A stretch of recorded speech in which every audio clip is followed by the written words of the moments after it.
The title of this panel is The Crisis and the Global South, and we are very lucky to have three extraordinary presenters and one extraordinary discussant. First, I'd like to welcome Ho-fung Hung, who is an assistant professor in the Department of Sociology at Indiana University.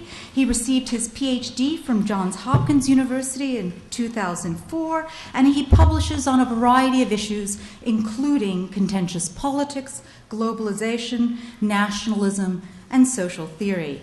His current projects include one that shows how the Confucian legacy shaped China's trajectories of state formation and popular protest from the 18th century to the present. He has another project that examines the dynamics and limits of the current economic ascendancy of China, and a third project that traces China's changing conceptions of nationhood in light of Beijing's contentious interaction with Tibet, Hong Kong, and Taiwan since 1949.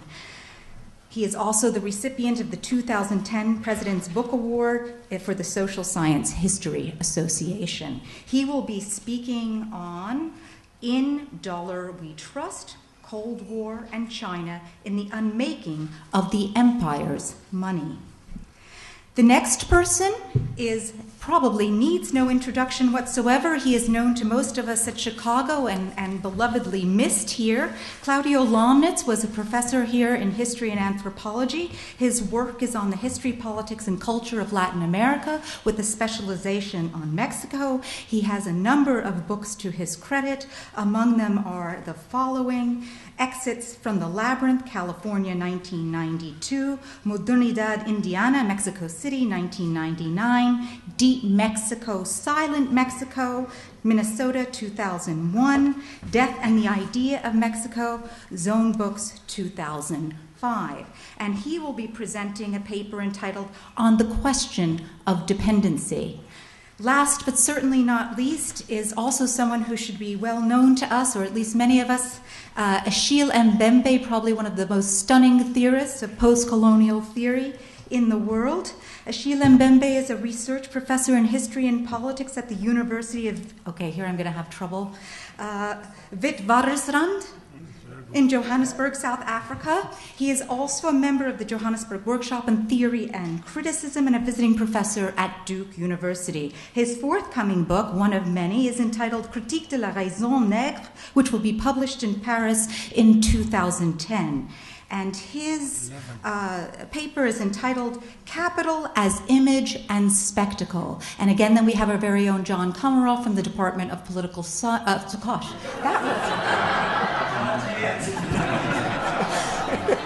Calling Dr. Freud. The Department of Anthropology at the University of Chicago. Please join me in welcoming them here.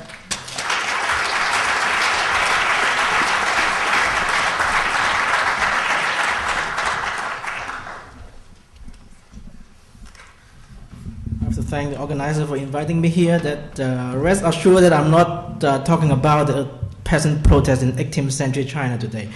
What I'm talking about is actually a brand new project, which is related to one of my other projects, which is ongoing. Then my other project is, I try to press F5, but anyway, let me do it later. My other project is about why and how the talk, journalistic and academic talk about the rise of China is exaggerated, and I'm not saying that the China is not rising, but I'm just saying that the rise of China could have been more solid, more sustainable, and more balanced and vibrant, and because of many contradictions and challenges, as David mentioned this morning, that it is not very warranted that this path can continue. But also, as Beverly also mentioned in this morning, that there's kind of a ray of hope because in the last 5 years there has been some reforms and to rebalance the Chinese economy because the leadership under President Hu is kind of inland, rural-oriented, pro-domestic consumption and working-class friendly and inequality-fighting types of guy.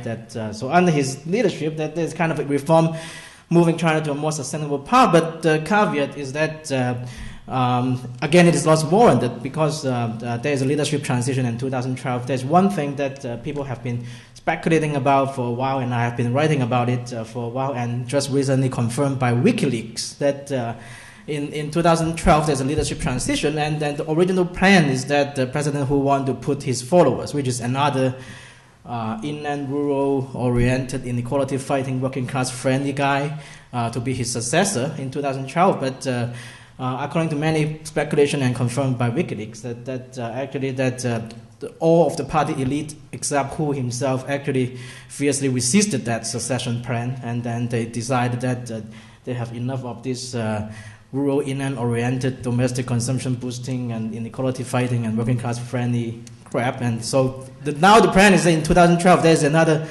The heir apparent now is a member of the Southern Coastal Export-oriented gang in the waiting. So there might be just a possibility there's some reversal of policy after 2012. But of course, after the reform, I would say that it's quite progressive reform in the last 5 years. Any attempt to reverse this reform will not be a simple reversal, because after the last 5 years reform, there's kind of a heightened or rising expectations among the peasants and the working class. If anybody who succeeds the current leadership after 2012 try to reverse it, that it will provoke kind of a resistance and even class war and instability and uncertainty. So, but it is one project. And now what I'm going to talk about today is a related issue that is more kind of a U.S. focus, but also related to China. You know that toward the end, I will talk about how China factor in this story, which is about the U.S. dollar's hegemonic status and how U.S. has been sustaining it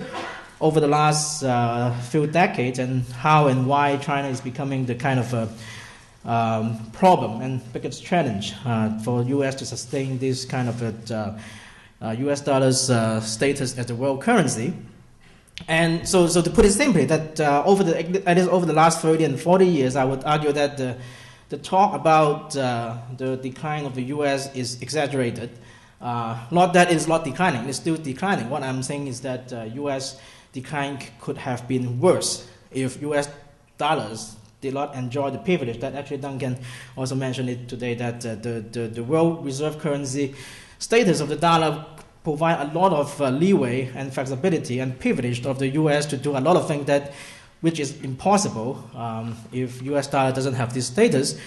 For example, that the Fed is doing the quantitative easing thing, when that we have huge and balloon increasing twin deficits and current account deficits and fiscal deficits, and there's all this kind of a crisis and challenge, and then yet the Fed is doing the quantitative easing, and the response of the central bank, many central banks in Asia, is that they envy the position of the Fed, because they actually, one of the central bankers, I forgot whether it's Taiwan or South Korea, explicitly mentioned that if they did the same thing that the U.S. has been doing, their currency will be wiped out in a few days, that no longer existed.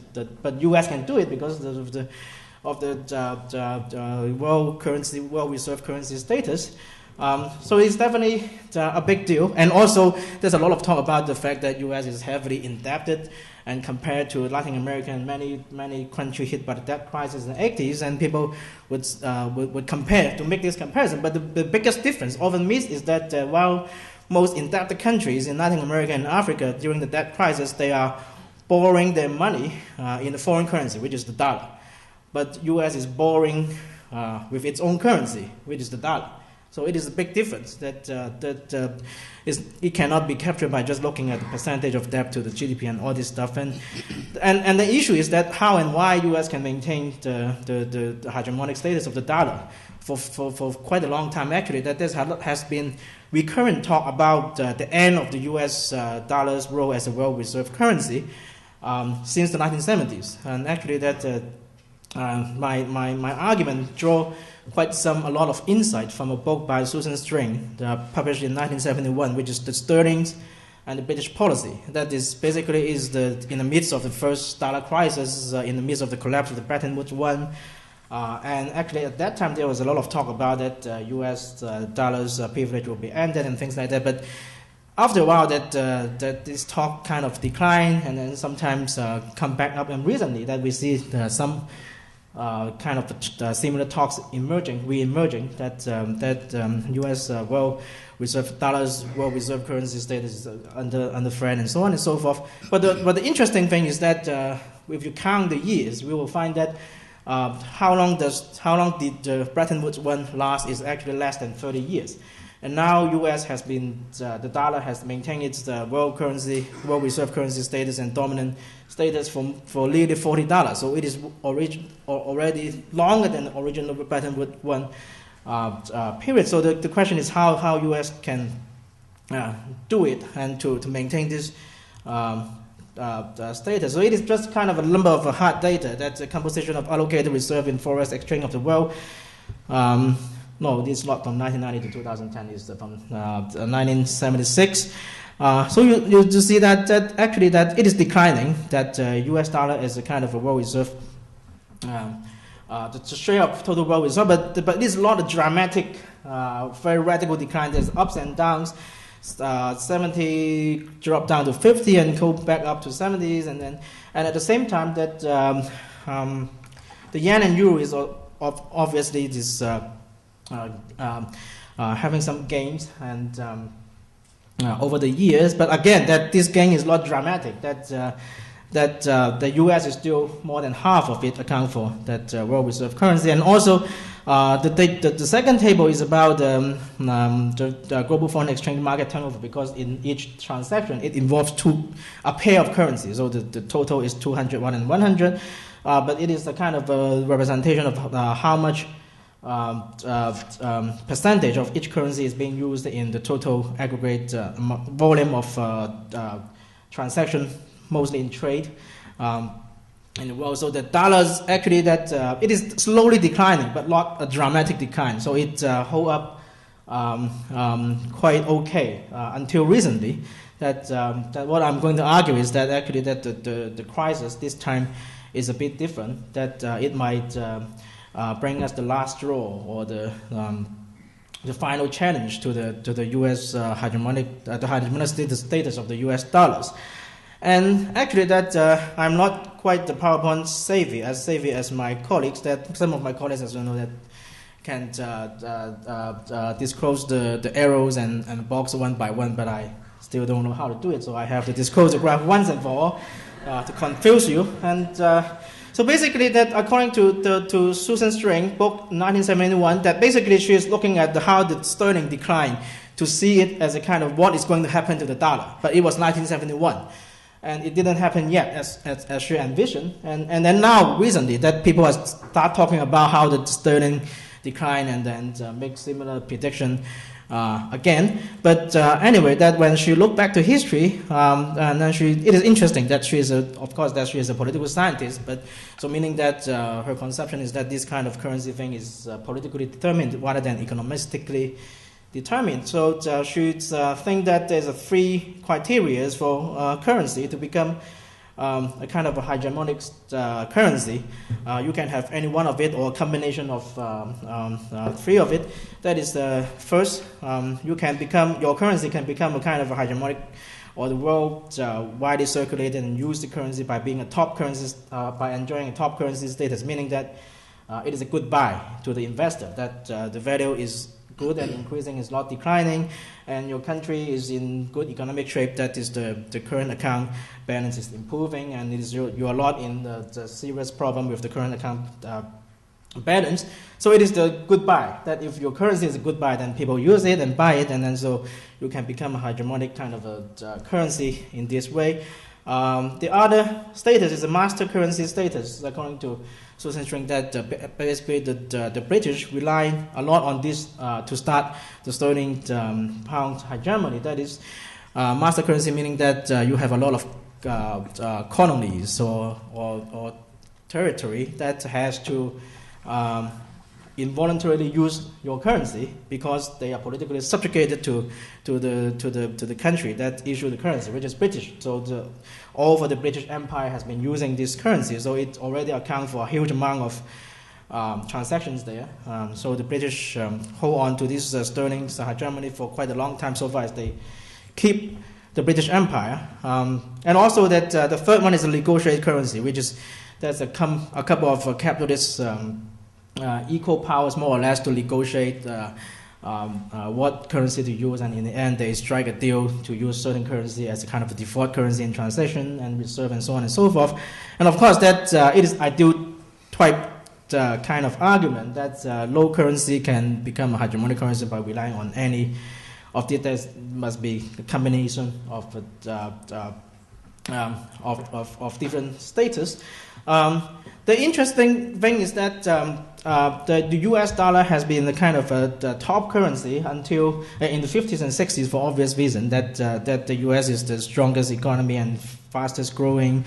It is in the current account surplus, and the value and it's pegged to the gold, so the value is very stable.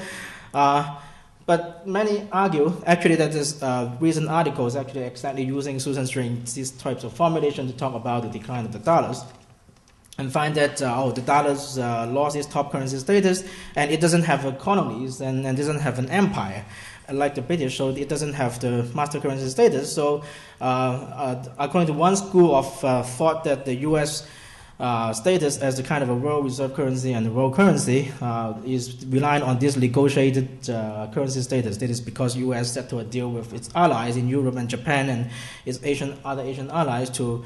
So it is just negotiation. So it is fragile. But what I'm trying to argue is that it's not as fragile as this school of thought suggests, because one missing piece is that there's the political military supremacy of the U.S. count. And Duncan this morning mentioned that it is kind of a two-way relation, because if your currency has a kind of a world hegemonic status, then you can expand your military expenditure. But at the same time, this kind of a globally reaching military operators also support the hegemonic status of the dollar. For example, that actually is interesting that a few years ago that there's a report by the Peterson Institute of International Economics, founded by Peterson, which is I think he's the Secretary of Commerce under the Nixon administration. The report is called "Don't Worry About the Euro," and the argument is very simple. That is don't worry about the euro; it will never threaten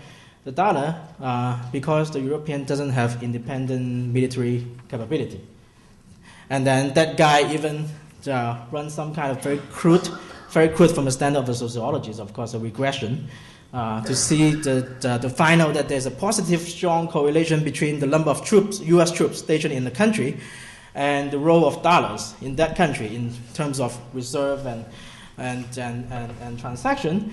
Of course, the Saudi Arabia count a lot in this kind of calculation, but also there is a kind of documentation that in the late 60s and early 70s, during the Cold War, actually that is after the Bretton Woods collapse, or about when the Bretton Woods was about to collapse, but the Cold War was still around. There's a number of episodes when the West German government talk about dumping the dollar and boosting the role of the marks and things like that, and then after the West German government disclosed this plan, that usually a few weeks later, the U.S. Congress will start discussing about cutting the budget for U.S. troops stationed in West Germany, and then the West German government scared it, and then dropped the plan of dumping the dollar and shift back to the dollar. So it is the military, political military supremacy count, and actually that.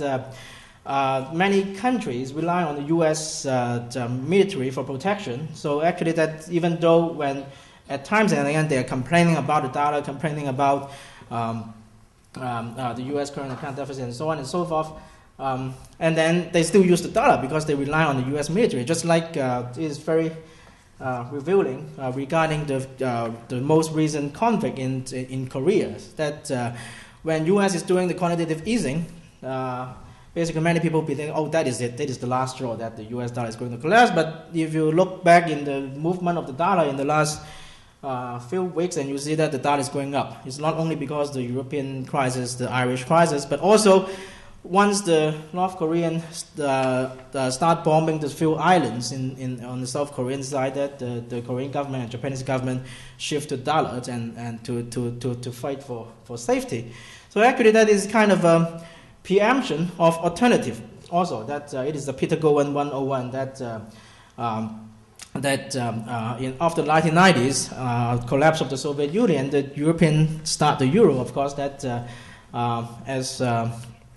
I think it is a time for the European, the China, the American, and Germany. They no longer need to rely on the U.S. military for its protection. And then, according to late Peter Gowan, that it is the Kosovo War that is partially attributable to U.S. strategy in the Balkan that make U.S. Kind of look like an indispensable military power again. And also that is a kind of some people describe it as a conspiracy theory, but at least it is an unintended consequence about the Iraq War. That is the Saddam Hussein crime number one is not the weapon of mass destruction, but actually before the Iraq War, the second Iraq War, that the Iraqi government has been negotiating with the Germans and the French about shifting to euro and in some of their future oil exports. So once this happened, that's because of the huge oil reserve in Iraq, then it is going to be a kind of a crack in the dollar hegemony. And then I'm not sure whether it is a reason or ultimate reason, according to some, that it is why U.S. go after Iraq. But at least the unintended consequence for a while is that this deal is not happening. That so it is this kind of a political military supremacy that secure U.S. I think it is the last slide I'm going to show. I'm to skip the rest because of the lack of time. But this kind of a dollar currency, the dollar hegemonic status give a lot of leeway of the U.S. to swing its currency value. And you can look at the ups and downs, and in the short run, there's a lot of contingency and over-determination of the values of the dollars. That, for example, in 1979, there's an Iranian crisis and then the dollar drop. But in the long run, you can see that the big ups and big downs, or the setting of a new trend of the movement of the dollar is often, if not always, basically engineered or unilaterally and voluntarily determined by the U.S. policy until very recently, when the China come into the picture and mess up the script or the plan or the scheme. That it is interesting that, and you can also see that in all kind of ups and downs of the dollar, you can see that the current account balance of the U.S. move in more or less opposite direction. That when there was a dollar crisis in the late 70s, and then the Paul Volcker sent the interest rate up, and then the dollar's value went up, and then the current account surplus turned into a deficit, and it is deteriorating. And then the Plaza Accord to devalue the dollar, and then the dollar's value is down, but the current account deficit shrank. And then, but the last 10 years is quite disturbing from the U.S. perspective, because after 2000, the U.S. dollars against kind of a trade weight basket of major currency in the world has been going down. But it is the first time in the last few decades that the current account balance movement and the dollar movement actually no longer move in opposite direction, but in tandem. That the U.S. dollar is going down, but at the same time the current account deficit also deteriorate. And I don't have time to elaborate here, but it has a lot to do with China, packed with the U.S. dollar, because at the height in 2006 of the current account deficit of the U.S., then 1/3 of the deficit is with China. Another 1/3 is with oil-producing country, which has something to do with China, because the Chinese rise drive up the oil price significantly. So China accounts for a lot of this declining or worsening current account deficit, despite the dropping value of the dollar. But so the U.S. has been complaining about the Chinese currency in the last 10 years, but until very recently, the U.S. is not very serious about the complaint about Chinese currency, because when Chinese is packing with the U.S. dollar and they're doing harm to the U.S. in terms of its trade deficit, but it actually is doing some good to the U.S. because China's, when it tried to pack the currency and contain the upward pressure of the renminbi, that is the yuan, the Chinese currency, it has to buy a lot of U.S. Treasury bonds, so it helps the U.S. With the fiscal deficit, and it contain inflation and also keep the interest rate low. So it has some good about it. And until the crisis hit, that is a totally different picture now. That because U.S.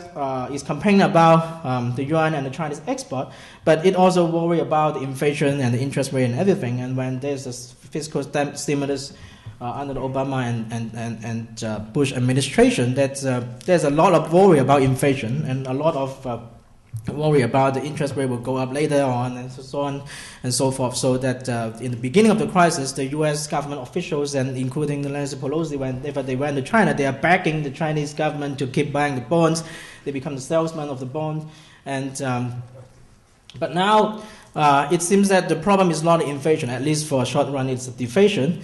And actually that is uncontrollable from the perspective of the U.S. that it is now for the U.S. interest to devalue the dollar to boost export and employment. But actually after the crisis, many investors flock to the dollar, and actually the dollar goes up a little bit. And so it is not as go down as wished. And so it is why and recently that the U.S. start to drum up the complaint against the U.S. The Chinese currency issue, and it become a real currency battle because this contradiction between the U.S. and the Chinese currency will really have a determining effect on the future role of the U.S. Currency as the hegemonic currency in the world system. And there's two scenarios to conclude that. The first scenario that China will yield to the pressure to appreciate the currency, and then to help the U.S. fix the current account deficit, and also to engineer kind of a forced saving in the U.S. economy to help U.S. to rebalance its economy, and then in this way that it will be a perpetuation for a while of the U.S. dollar hegemony. But if the Chinese government doesn't yield to this pressure and go on with its original plan of a kind of a practice, or at least pretend to be appreciating, but in fact it is not appreciating kind of strategy, then that U.S. ability and the action of swinging this its currency ups and down at will be in big trouble, and the world confidence in the dollar will be in jeopardy, and it will the beginning of the end of the U.S. dollar hegemony. So what is going to happen in this currency battle is not just about currency; it's about the where this the world system will go in the next 20 to 50 years. Thank you.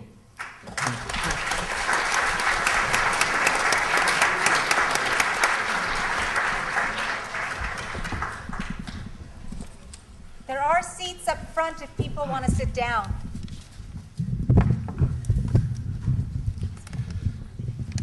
Thank you. I'm delighted to be here. I'm delighted to be here. At the same time, for the last couple of years, I've been working on a rather detailed historical project that is really not at a point of reaching any kind of vast generalization. In fact, contrary to several of the speakers in the morning who felt that the previous speaker had preempted what they were going to say, in my case, I wish I had read all the things that had been said by the commentators in the morning before doing this, not because I was going to say it, but because it actually probably would have helped me say something else. I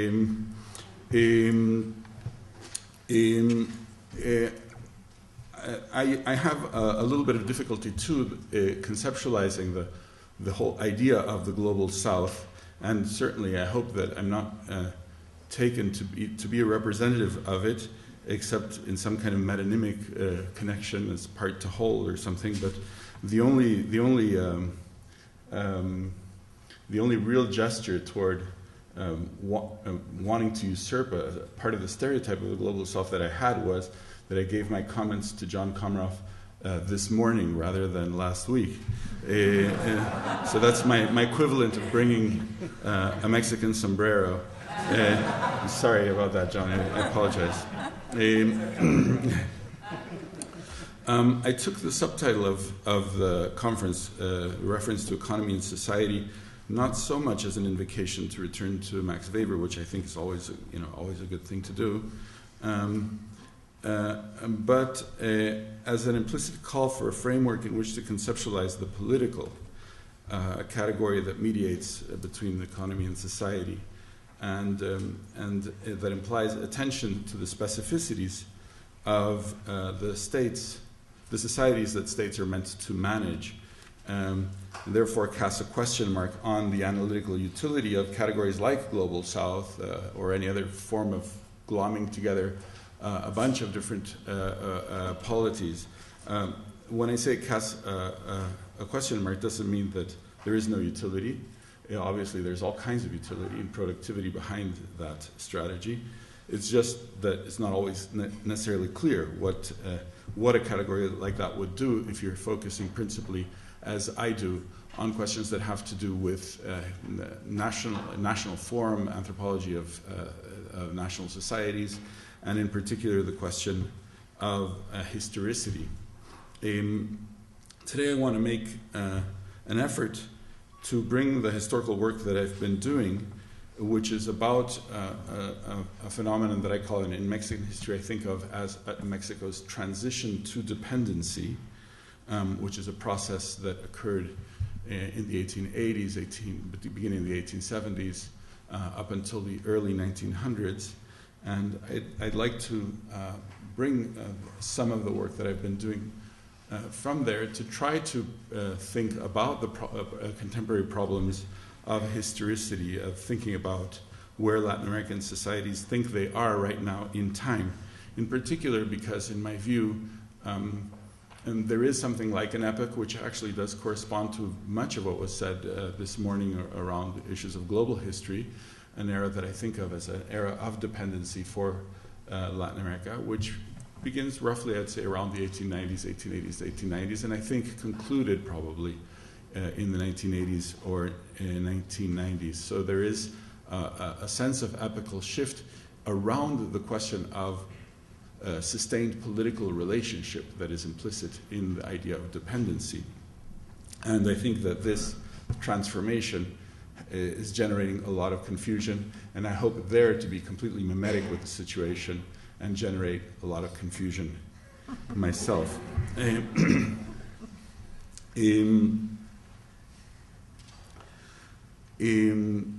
think that the various financial crises that shook Latin America since the early 80s, the Mexican crises of 1982 and then of 1995, the Brazilian hyperinflation of the 80s, the Argentine crisis of 2001, shook the public's confidence in those countries in the teleological formulas that framed that continent's daily political commentary. I think this is true even in countries that have been doing pretty well, like Chile, which is,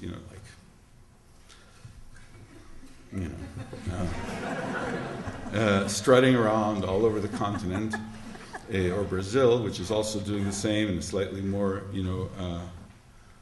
tropical fashion. But even there, I think that there is that the crises that transpired since the 80s did shake confidence in the way in which time is framed, temporality is framed, the present is framed in connection to the past and to expectations for the future, which is, of course, what I mean by historicity. Since the 1980s, Latin Americans have had acute difficulties placing their national societies in time. Note, this is not the same as placing themselves in time. It's just there's the nation. With various narratives competing amongst each other as available, but often rather unconvincing framing devices. Any straightforward progressive or developmentalist narrative, for instance, lost credence.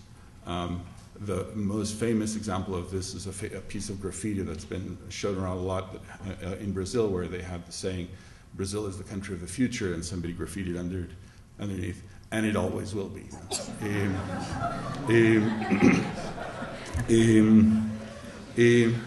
But emancipatory rhetoric, too, has tended to ring a bit hollow and to cede easily to sentimental gesture and gesticulation, even though it benefits from the backwind of the various disasters that were wrought by the Washington Consensus.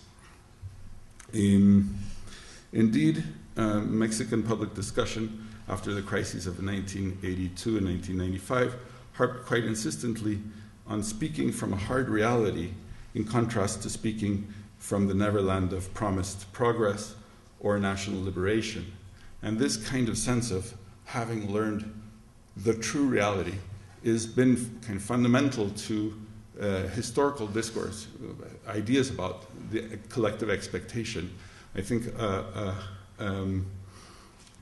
across the most well-known case is Argentina, where the Argentines constantly say that they learned, I don't know why it took so long, but they learned that they are in Latin America. Whatever. They learned that they're in Latin America. Many of them took advantage of that knowledge to emigrate to Europe. But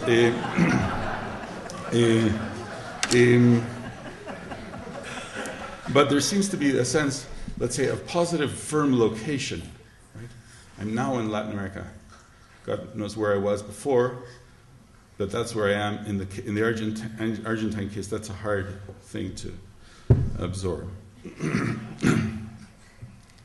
In every case, I think there is, let's say,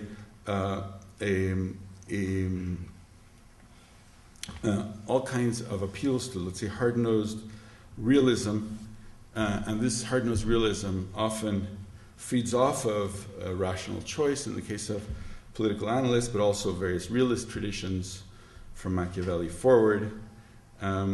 Interesting, I think, a revival of Machiavelli, at least in the Mexican case, I'm quite fond of. As well as the emergence of a more exalted set of registers, which are much more complex to evaluate, since some of them, I think, are much more internationalist. Manuel Wallerstein talked about the Porto Alegre spirit of Porto Alegre, which is more internationalist and more localist as well. Much of it is also more nationalist, calls for refounding the republic, for creating new constitutions, for putting their nations on some kind of restart mechanism. I think there is a kind of booting the computer metaphor guiding the sense of we could maybe start out. Let's forget it. You know, we've been independent for 200 years already. Let's just start over. You know, there's no point, and we can't continue with the same morass of stuff that we've inherited. So foundationalism, that with the idea that by restarting we will bring, for instance, Venezuelan currency back to the era when it was strong, or we'll bring Mexico to be ruled by honest Republican politicians like Benito Juarez, or even Perón sometimes is made to stand in a position like that. More broadly, one might say that the aggressive neoliberal discourse of the 80s and 90s conjured up a broader revival of 19th century political language, tout court. Since in general, I think the consciousness that this was neoliberalism was very clear in Latin America. That is, the classical liberalism much more present as the dominant referent of the term liberalism in Latin America than it is in the US, where you have something like Roosevelt liberalism, a New Deal kind of association with the term, which doesn't exist so much in Latin America. But in any case, along with neoliberalism, we had a broader revival of 19th century political language, including most prominently a revival of 19th century republicanism, with its characteristic obsessions with corruption, love of country, and republican virtue, but also lesser but nonetheless perfectly audible and perhaps of greater international consequence revivals of anarchism, revolutionary nationalism, communism, various strands of national popular discourse, ranging from the neo-socialist to the neo-fascist, etc.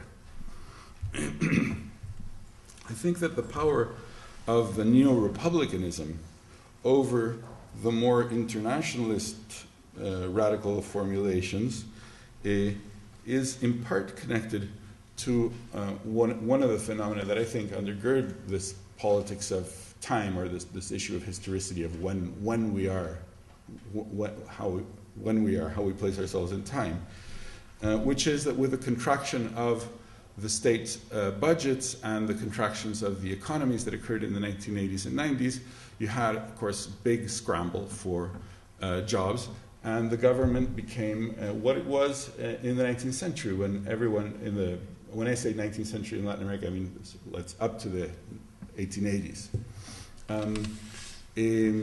which is that everybody talked about the illness or the malady of Spanish America was empleomania, right? The mania of employment, which was what everybody wanted, a government job, in other words.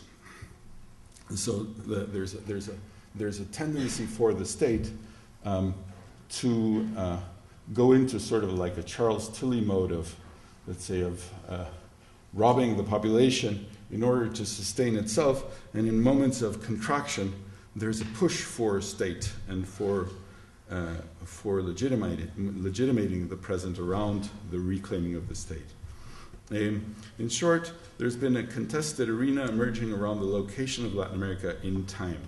We do not currently know when we are.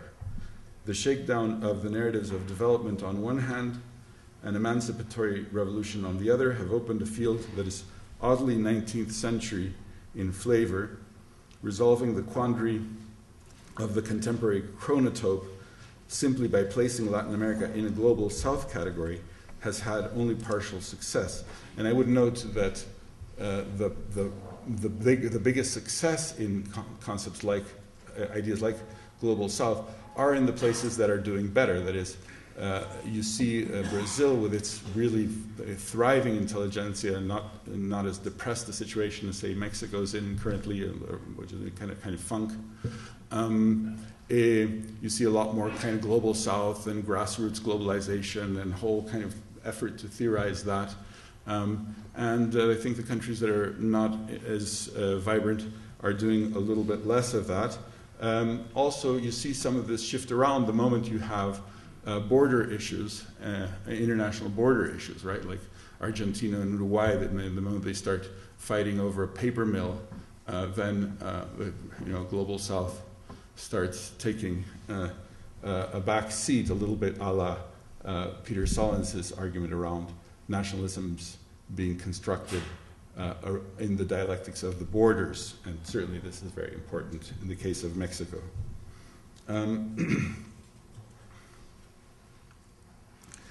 Okay, so I'm going to devote the rest of my intervention to exploring a few ideas concerning the place of Latin America in time, by way of reflection around a specific concept, which is the concept of dependency, which has a strong Latin American signature, as strong as the concept of the post-colonial has a South Asian, or at least a former British Empire kind of a signature.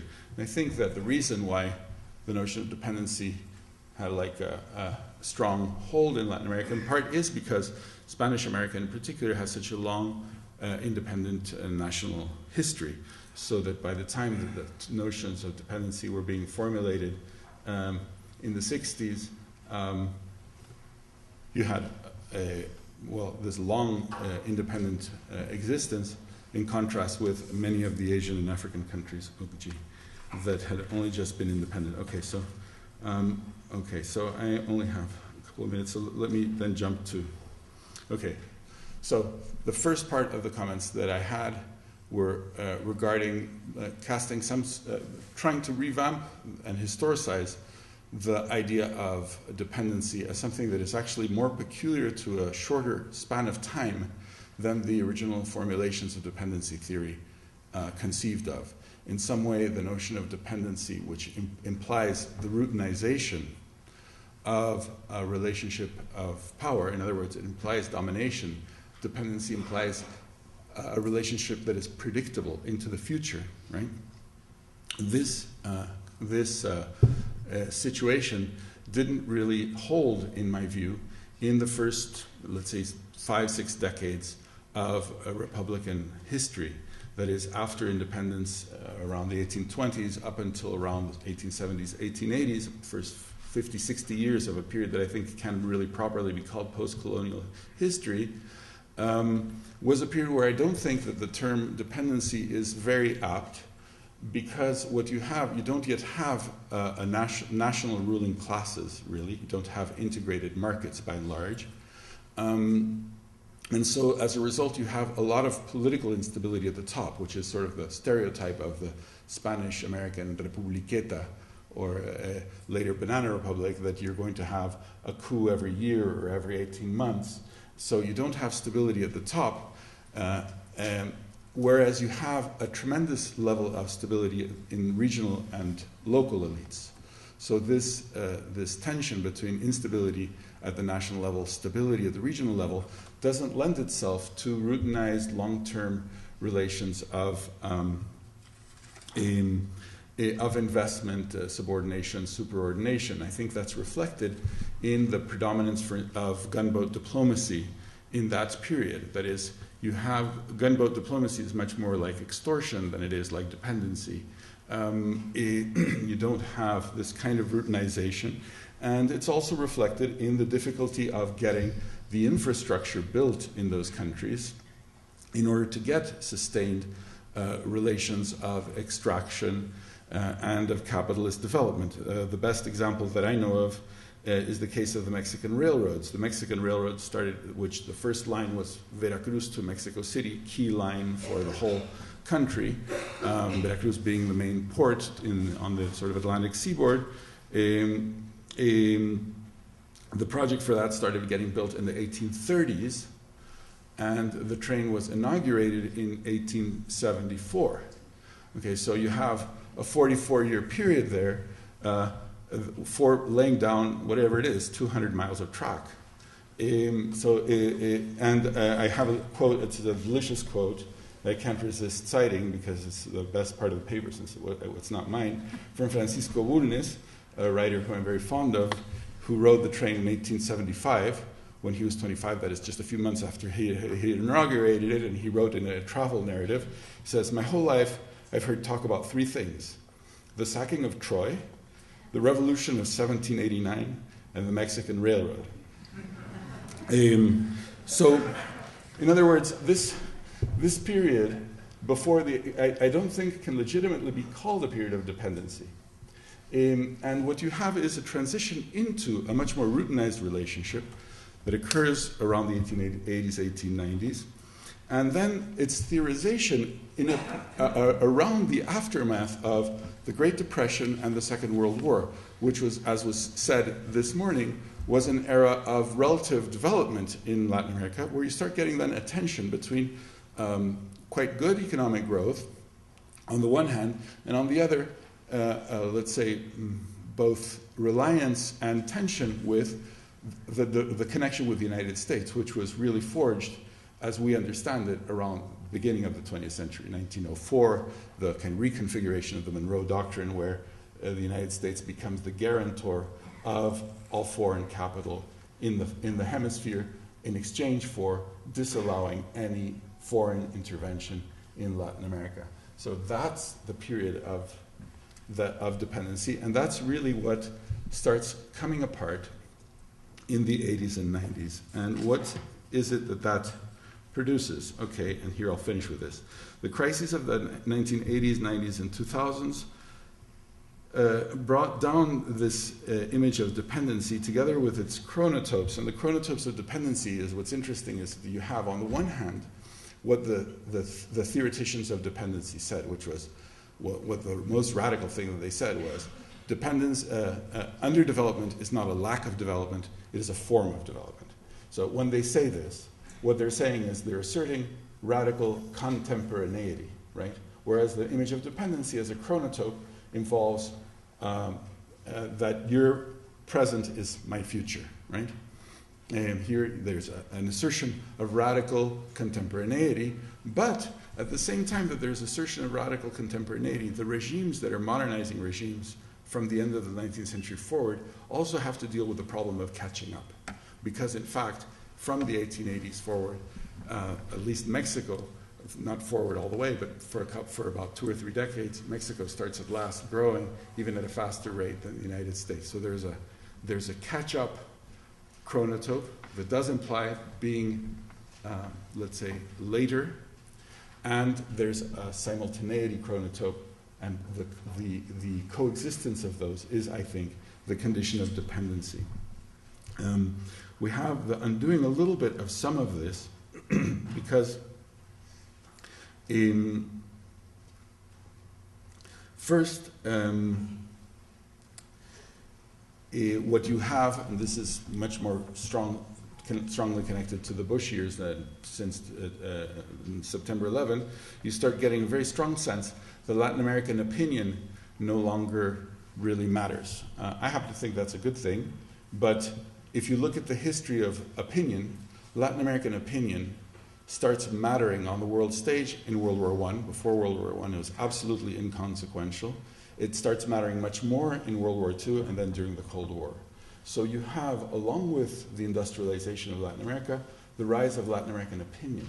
And then a kind of, let's say, collapse of Latin American opinion in the sense that it seems really not, people don't seem to, people in the US, people certainly in the US is most important, also other places, don't seem to care that much.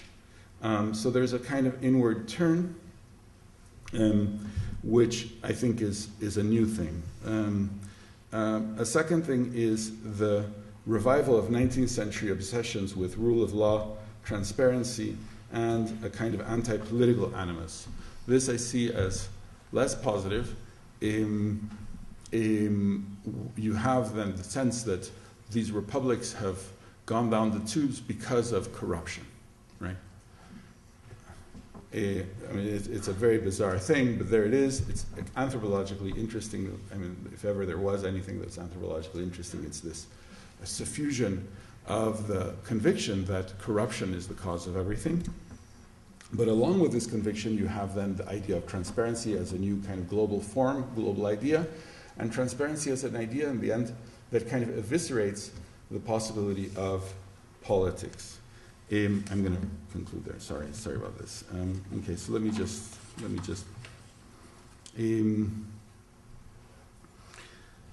In conclusion, here I actually have a conclusion. The new dependencies in Latin America have some elements that are reminiscent of the early post-colonial period, beyond the emergence of neoliberal and neo-republican discourses. These shared elements are: A, the loosening of the hemispheric arrangement that was consolidated after the Spanish-American War, which means that powers like those of Europe, China, Japan play more freely in the region, and the regional fragmentation, let's say, unsettles then the notion of dependency. B, there's a sense that the region may be inconsequential to the world, that local opinion doesn't really matter outside of the local. C, there's a sense that political ideologies do not represent the vitality of the social. And here, this I think is really critical. I don't think I would call it a crisis of representation, but I do think that what we're facing right now is a certain disjoint between the mechanisms of representation that are available in the nation, either political representation or representation by intellectuals in the public sphere, this joint between that, which is often rather kind of sad sack lot, not always, and a society that is actually tend to be extremely vibrant as societies. And there's a kind of strangeness to that. I mean, you read, certainly Mexico is maybe the strongest example that I can think of that. You go there, you see it, and it's a tremendously vibrant society. You read about it, and you really don't want to be there.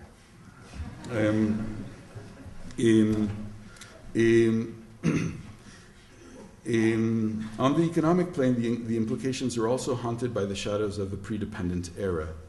There are, by force of crisis, increasingly important horizons of autonomy at play. No longer so much around the peasantry, which is what you have in the early Republican period, a period of very intense kind of re-peasantification, but certainly around various modalities of informal economic activity, together with a growingly daunting contrast between those minor modes of livelihood and the massive impenetrability of the corporation, including the state sometimes. The categories of temporal location that are most commonly used in the American economy today, post-colonial, settler colonial, and of geopolitical location, the global south, are not adequately reflecting, I think, the stress that the chronotypes of dependency have suffered in these times of global crisis. So.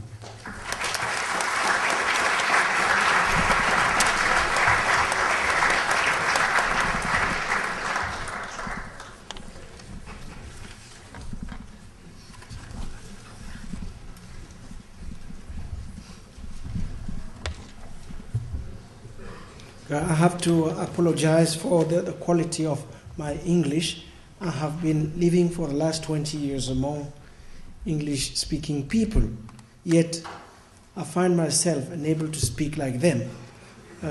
So you have to apologize me for that. The first thing I would like to say is that I've been living in South Africa for the last 10 years. It's that the language of crisis was the dominant language in the study of Africa, especially during the 80s and the 90s, or in fact during the last quarter of the 20th century, to the point where to say Africa became tantamount to talk about the crisis or a crisis. So if one wanted to know what a crisis was all about, one had to go there. And this seems to have changed by the mid-2000s. This language of crisis seems to have receded. Partly, I would say, because indeed a number of African countries have resumed a growth path. I mean, you do have countries in the continent today where annual growth rates are of the order of 5 to 6%.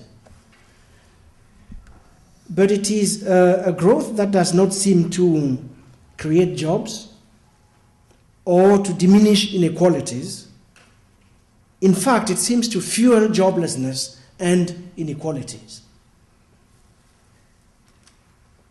Or partly because a crisis that never seems to end can no longer be taken to be a crisis. It becomes the normal state of things and has to be dealt with from within a different conceptual register.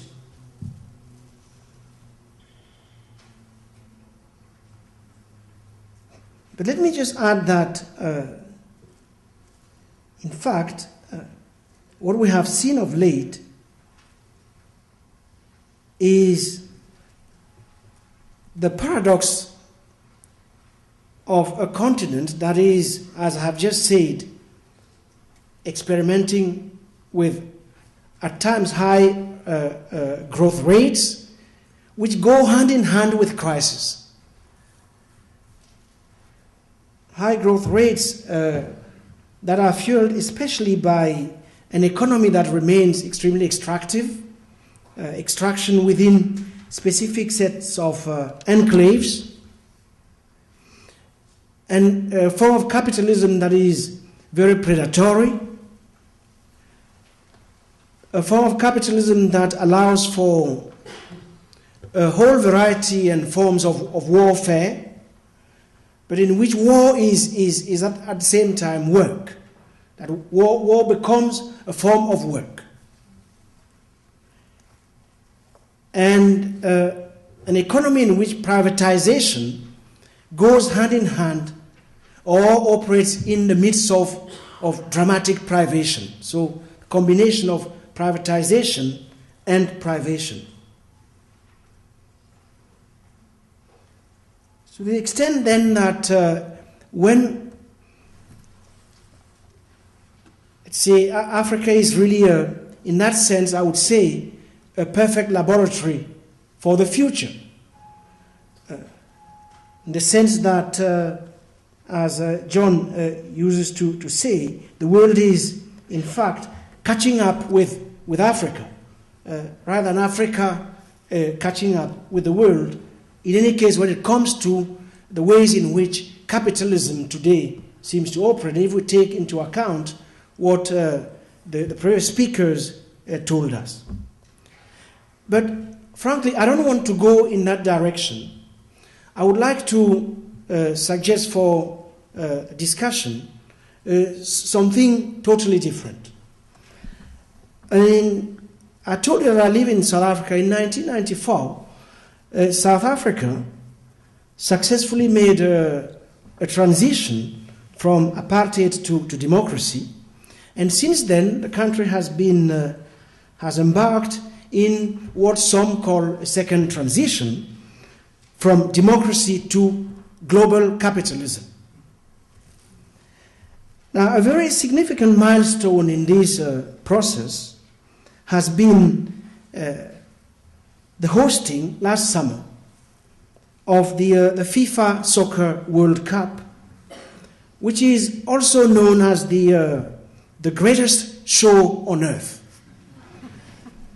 A show that mediates in a condensed, effervescent, and dramatic fashion economy and society, the local and the global, patriotism and cosmopolitanism, and I would say iconolatry and idolatry. Now, in order to sell this mega spectacle to the South African citizenry, something like a mythology had to be built up around the World Cup.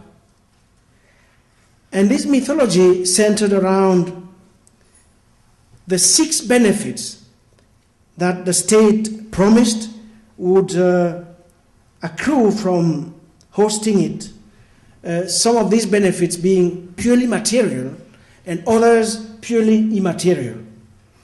I'll just go through some of them quickly so that you have a good sense of what I'm talking about.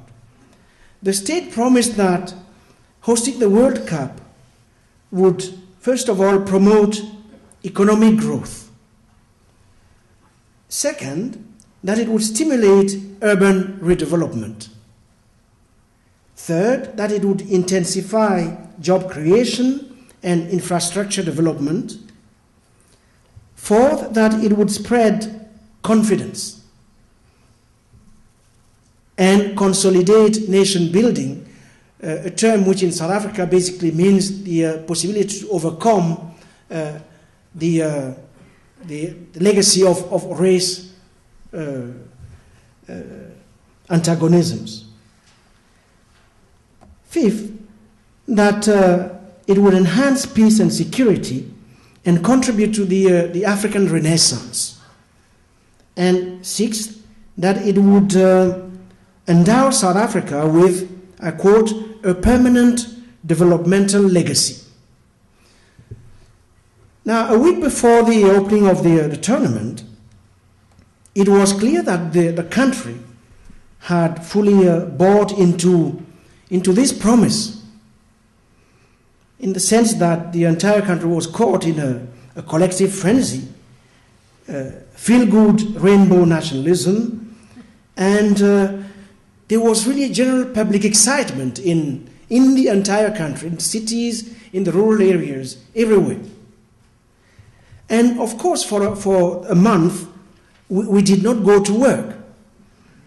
The schools were closed.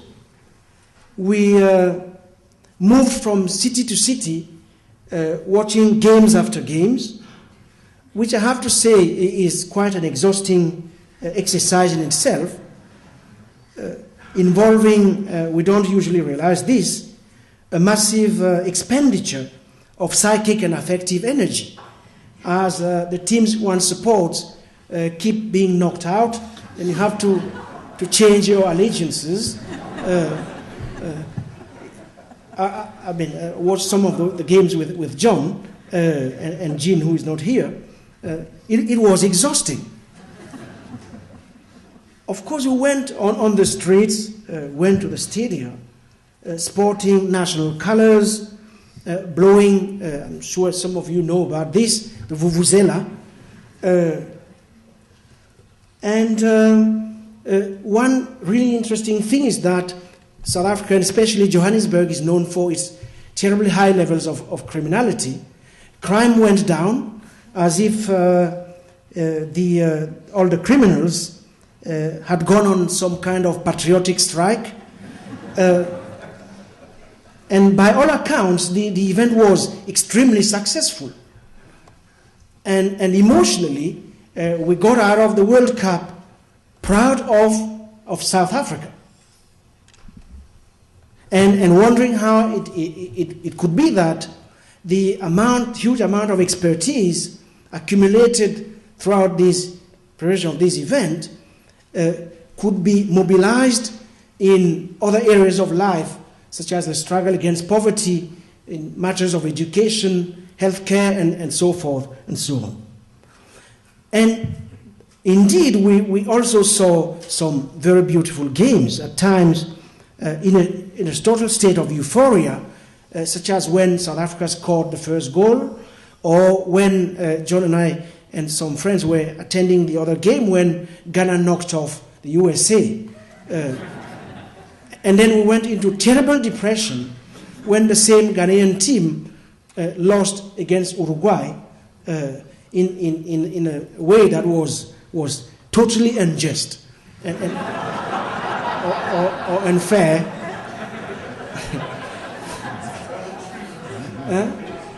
It was true. I mean, you know what he did.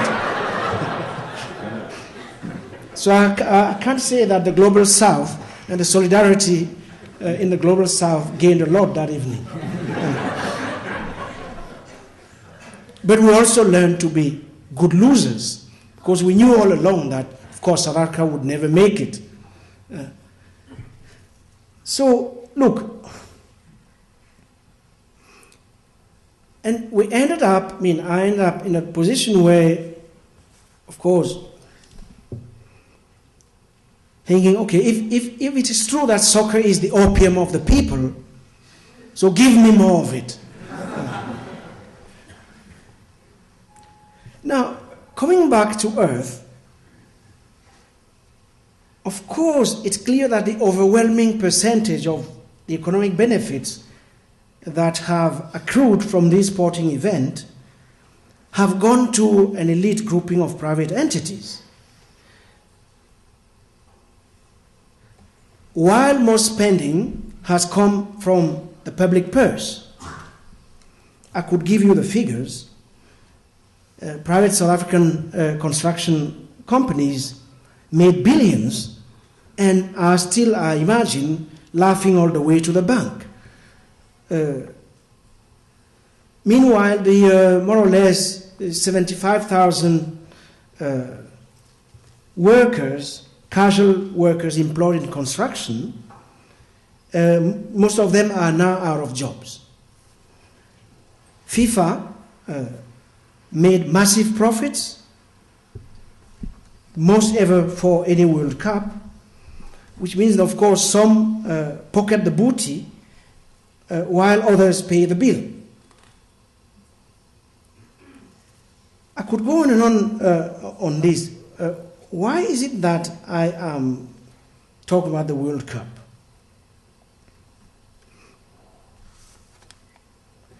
I'm talking about this, in fact, to introduce us to the question of image. Image as capital and as spectacle. This morning we have given priority in our discussions to a kind of critique that takes capitalism to be mainly a process of material expansion under the tutelage of a hegemon. I think Moshe summarized it very well before we went out for lunch. What I would like to suggest is that the example of the World Cup helps us to introduce another aspect of to our debate, to take on capitalism, a take on capitalism that foregrounds later as, I would say, a fully social cultural institution. Now, what kind of institution? I would say an institution that works by operating a fusion of the three categories Lacan spoke about. A fusion of the imaginary, or if you wish, the imago, of the symbolic and of the real. That what propels capitalism is really the fusion, as well as the disjunction difference between these three registers. And if we want to have a take on current transformations of capitalism, we have to do the work of understanding, of course, how the fusion of these three registers operate. We have to do that in a context in which the relation between image and reality seems to have changed quite tremendously. Some arguing, in fact, that the image has not merely substituted to reality, it has eclipsed it. That the line between the real and virtual may not have been entirely erased, but clearly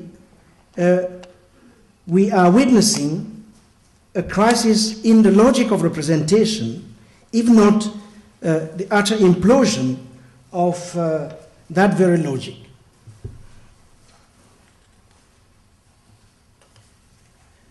Now, whatever the case, it seems to me that the systematic and pervasive occupation of people's mental life and time, of their subconscious habits, their attention and their imagination by images is something that seems to signal, let's say, a new modality of operations of capital we could call semio-capitalism, where the production process directly involves the communication, the production and proliferation of signs. We live in a time of sign machines or image machines.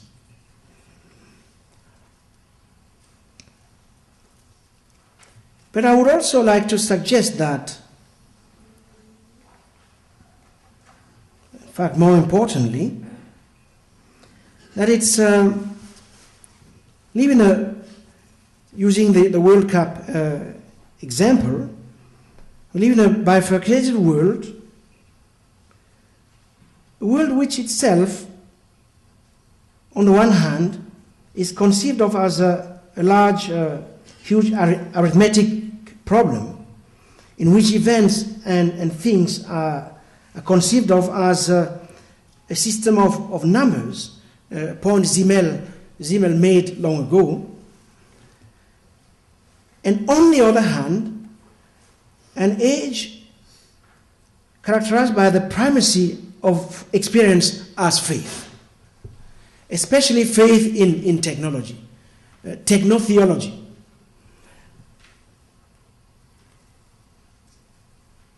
And that, in such a context in which the image has become a techno-phenomenological institution, the process of alienation changes forms in the sense that the alienation of the senses returns as the sensuality of alienation, which I could witness especially during these mega event. Which therefore leads me, and I will end with a few considerations on the concept of the spectacle. I hope that you understand, let's say, the theoretical terrain in which, from which I'm speaking. Guy Debord, Baudrillard, Jean-Luc Marion, Jean-Luc Nancy, and so forth and so on.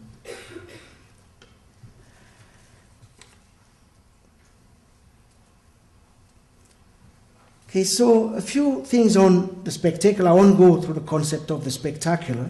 I'll just refer you to these authors. I think using the World Cup as a minor instantiation of what I'm talking about, that in fact the power of the spectacle in today's world derives from a fusion of religion and technology. Religion in a broad sense that soccer is a religion, for instance. Religion and technology, and that what propels capitalism is a culture in which religion on the one hand and techno-reason on the other fuse to form what looks like, on the one hand, an apocalyptic complex, but on the other hand, as a complex of joy, because that's really what we went through, joy during the World Cup, that is endlessly thrown back to the future in search for some kind of salvation. And I have the feeling that the political itself, in the context we live in today, is nourished precisely by that fusion. Fusion of these three registers of the imaginary, the symbolic, and the real.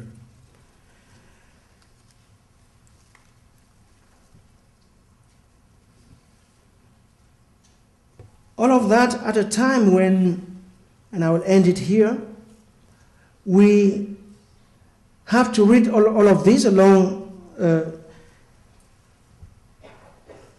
taking into account the significance of the new coding technologies, which are reducing almost everything and everybody to the status of data, especially streamed data, digital data to be precise, that is therefore then converted into the global network of surveillance and communication.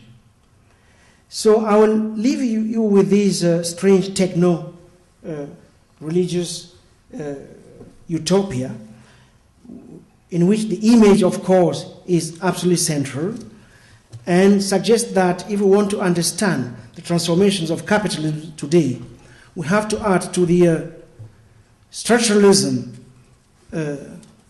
purely structuralist approach, an approach that takes seriously the question of the imaginary.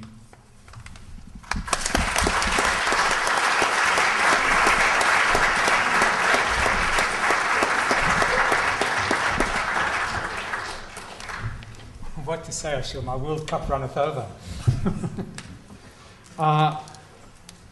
Anthropologists, and I am not a political scientist, much though I'd like to claim one, to be one, are known to be especially fond of rituals, even the most boring, interminable, and mind-numbingly repetitive ones. At the risk, therefore, of performing myself as a disciplinary caricature, let me say previous to my commentary on these three papers, that I'd like to begin with a ritual act, which is to really say thank you to Moish Postone and to Anwen Torme, who made this event possible. Without their unusual mix of imagination, intellectual insight, bloody-mindedness, organizational skill, this would not have happened. Those of us at 3CT know very well what it's taken to accomplish this event, not least to deal with the cyclical crises that have been brought upon the global south side over the last few months. Thanks a lot. This has been quite amazing. Wilder House has actually lived up to its reputation, at least up to its name. Moish said this morning that it's a mistake to begin. Can I put this away a bit? It's a mistake to begin a commentary by writing it out in advance. There are actually two kinds of mistakes. One is to write it out in advance, and the other is not to write it out in advance. I'm in the latter situation with a slight disadvantage of having seen one paper in advance, one notes to order paper this morning, and having heard the third now. I suspect there may be a fourth, which will happen after I'm finished, but with that I can't deal.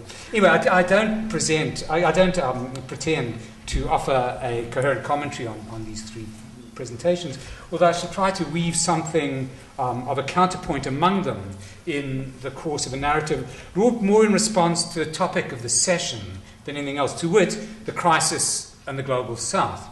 Apart from opening up to generic question what precisely is meant here by crisis, as Achille and Claudio have both said, the title itself as an intellectual mandate is at once inherently ambiguous and implicitly ambivalent.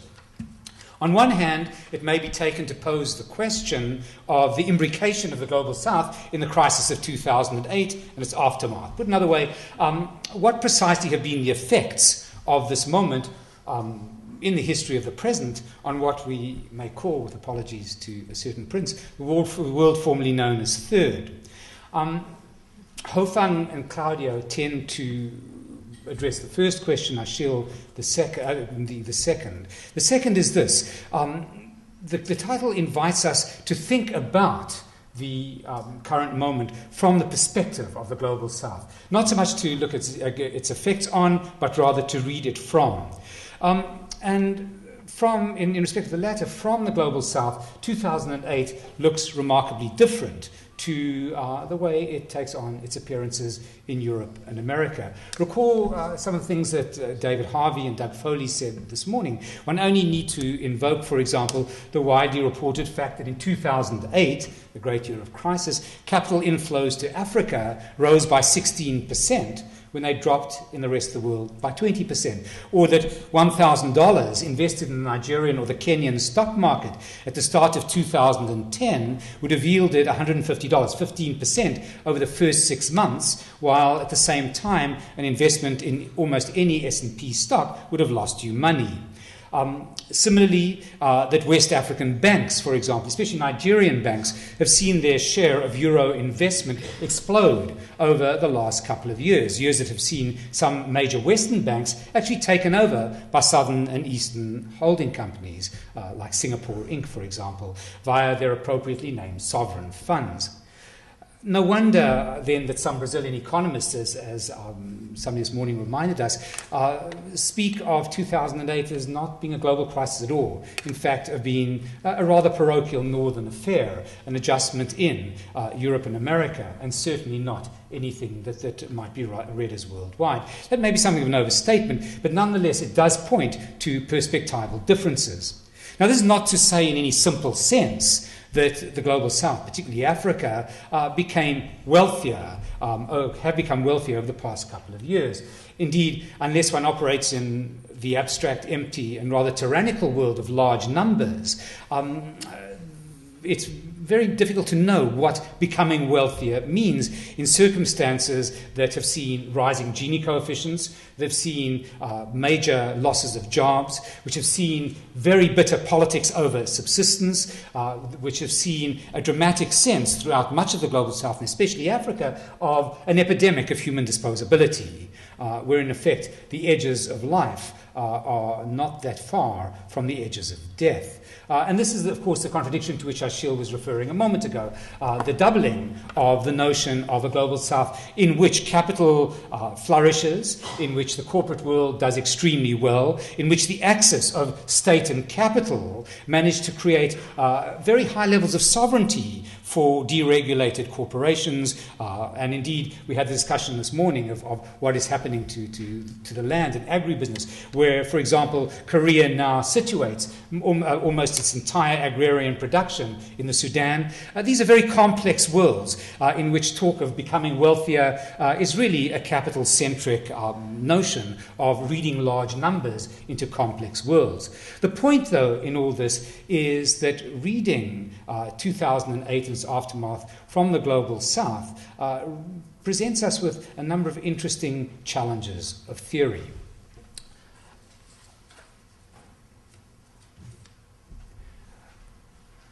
In his paper, Ho-fung speaks about the articulation of the currencies of America and China as producing something called chimerica.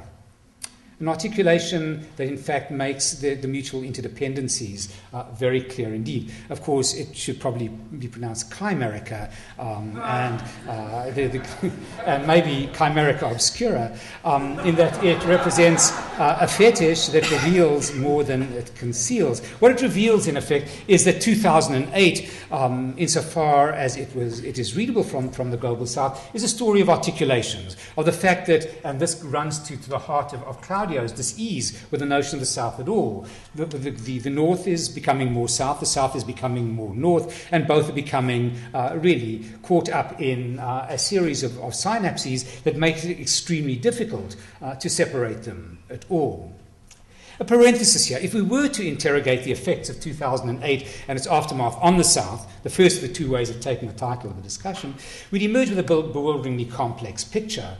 Not only has foreign direct investment in Africa and other parts of the Global South increased palpably, but there have also been other ways in which the critical symptoms felt in the North bypassed the Antipodes in a number of ways. The refusal of many of the states of Africa, of Asia, of Latin America to allow finance capital free rein, again spelled R-E-I-N and R-E-I-G-N, to exploit deregulation in the irresponsibly cavalier way that happened in the North, prevented the dumping of toxic assets in quite the same way, prevented the credit crunch in the same way, taking and having this disastrous effects. At the same time, the capillary effect of China in Africa, about which we heard a lot this morning, which is the other side, of course, of Ho-fung's story, really undermined the capacity of Euro-America to determine the fortunes of the Global South in any simple way anymore, which again runs to the heart of Claudio's question of what do we mean by dependency when we're talking about it in 2010.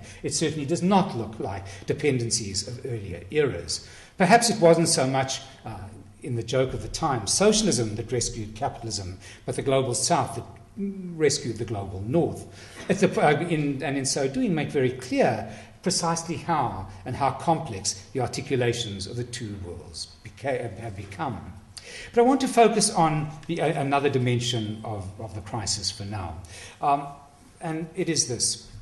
That, as we heard this morning, and as I reiterate now, the way in which the crisis was felt in the North didn't share a temporality with the South for exactly the reason that Achille stated a moment ago, which is to say that the Global South felt it all a long time before.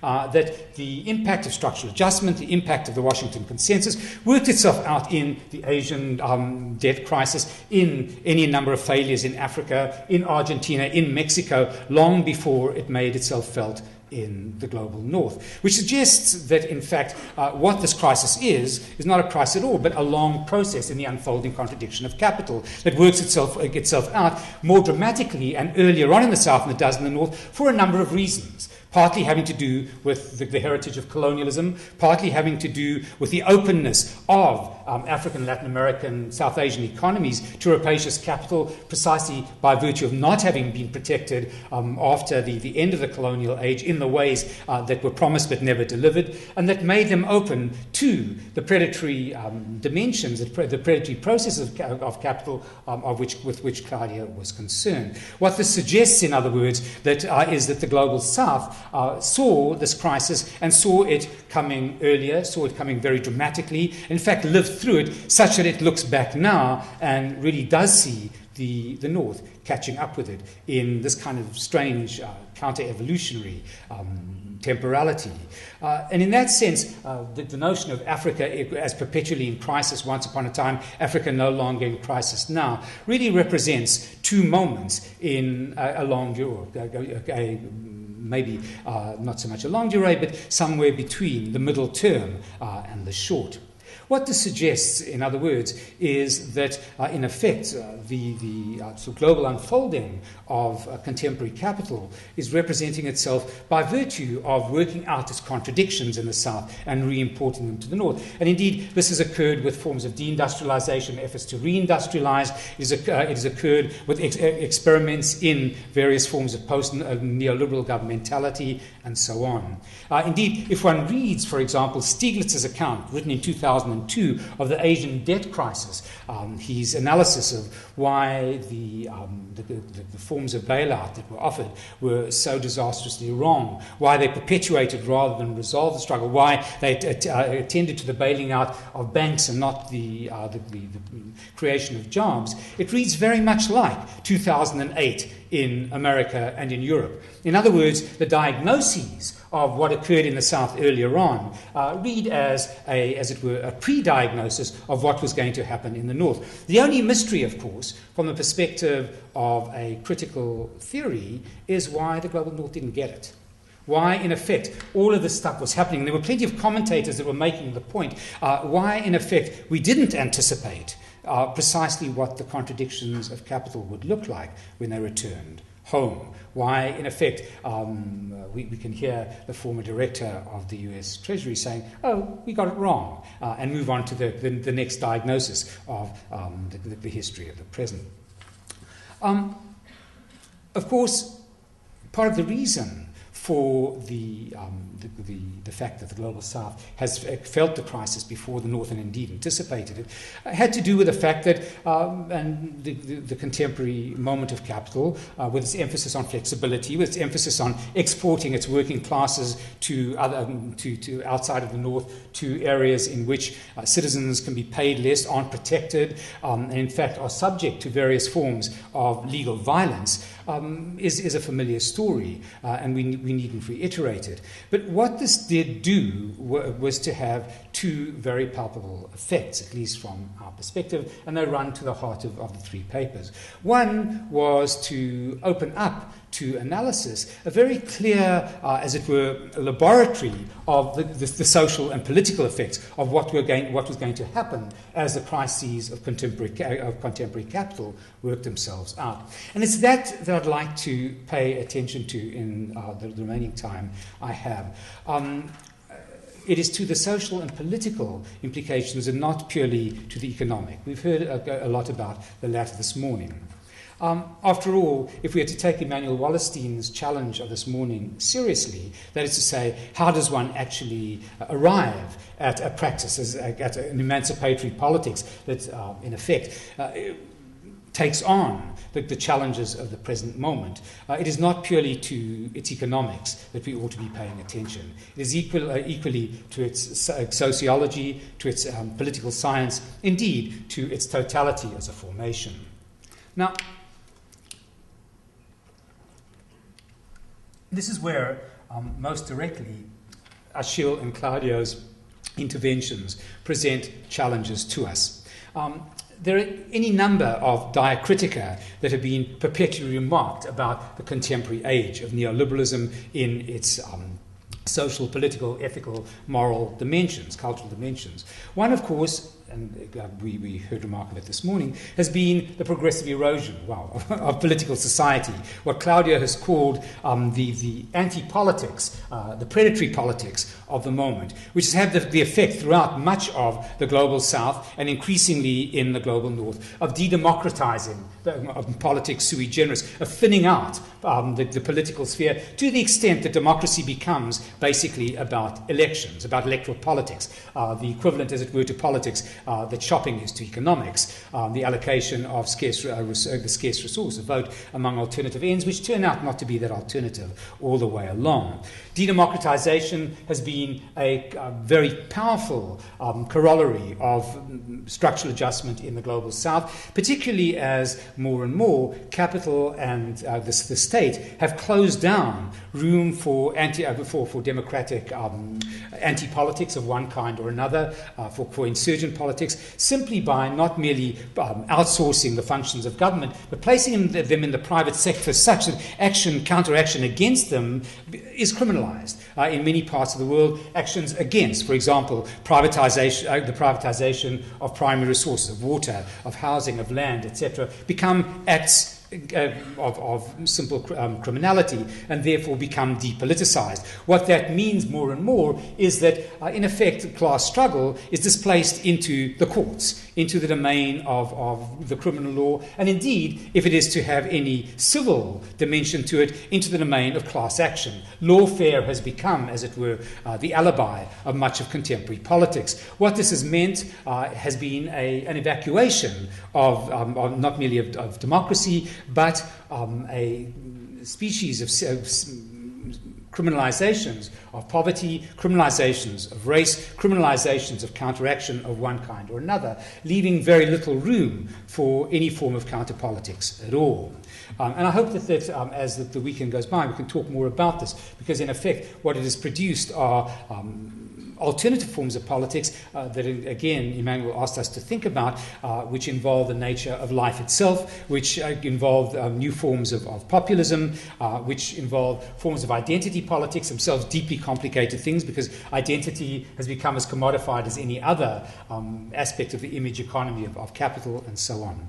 The second thing that we've seen in this respect is a tendency for a form of lateralization of sovereignty to occur in many parts of the global south, and increasingly again the global north. The notion of states enjoying any form of sovereignty, however incomplete, over territories in the mode of modernist nation state has become increasingly problematized in the global south, to the extent that, for example, corporations manage to enclave themselves over large domains of property, which they police, in which they run courts, in which they run mini-states, in effect. Organized religion does much the same thing in many parts of the global south as well. So does organized crime, which controls large sectors of many parts of southern nation states. What this has meant, in effect, is that the nation state has become a much more complex patchwork, and as a result, it is much harder to mobilize a politics in that kind of world than it is under the conditions of the modernist imaginings of what a politics, indeed, a rule of law, and indeed a national political community might look like. That's, of course, accompanied by a very heavy tendency toward the privatization of violence. And indeed, in countries like South Africa, well over 3/4 of policing, not to mention the conduct of warfare, is done in the private sector.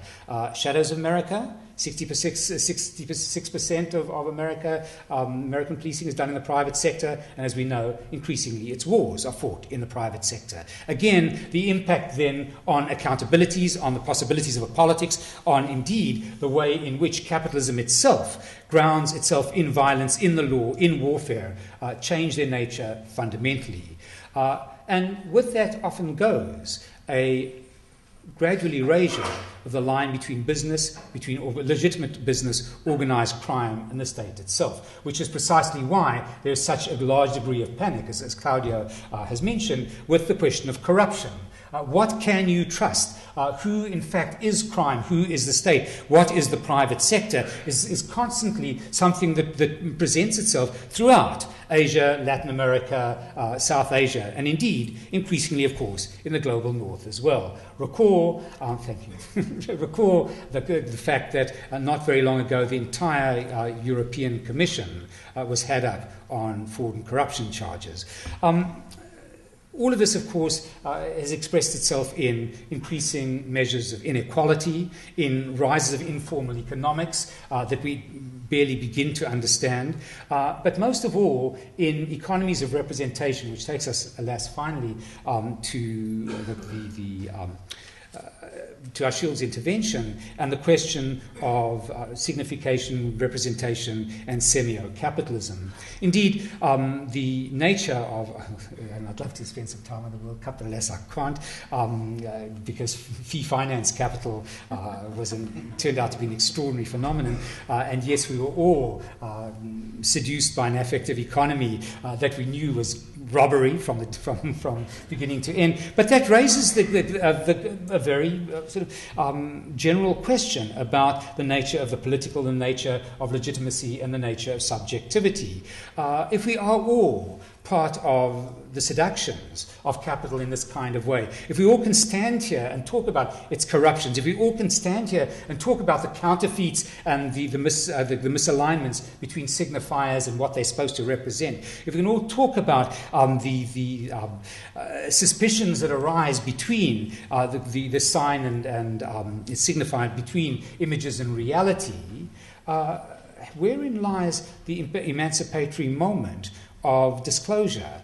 We all know it, but it becomes part of the unsaid. After all, we talked this morning a lot about hegemony. The hegemony of the sign, of course, is the most powerful hegemony of all. It is the one to which we can say we know the falsehood is there, and yet we can spy on its perpetuation. How does social theory deal with that? We used to call it praxis, remember, in the good old days when we had terms about emancipatory theory. We've lost those terms. And it seems to me that what we've been challenged by, both this morning and this afternoon, is not merely to rethink the crises of capitalism. About those things we know and will argue. But it is rather to disclose what is hiding in full light, the forms of misrepresentation, the forms of distortion, the forms of affective economy and of semio-capitalism we see around us, which really demand to be explained, demand to be re-theorized if we're ever to understand contemporary capital, not merely as economy, but as a total formation, as a history of the future as yet to be made.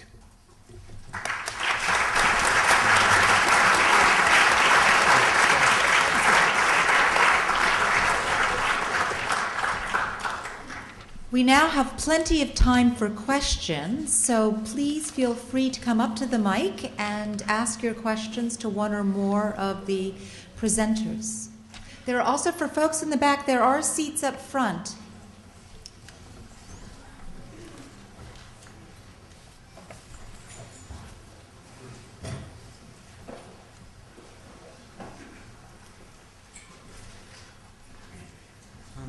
Someone from the Global South, this panel was extremely resonant for me, so thank you. I do have an ungenerous question to ask, though, but hopefully it carries on with some of John's comments.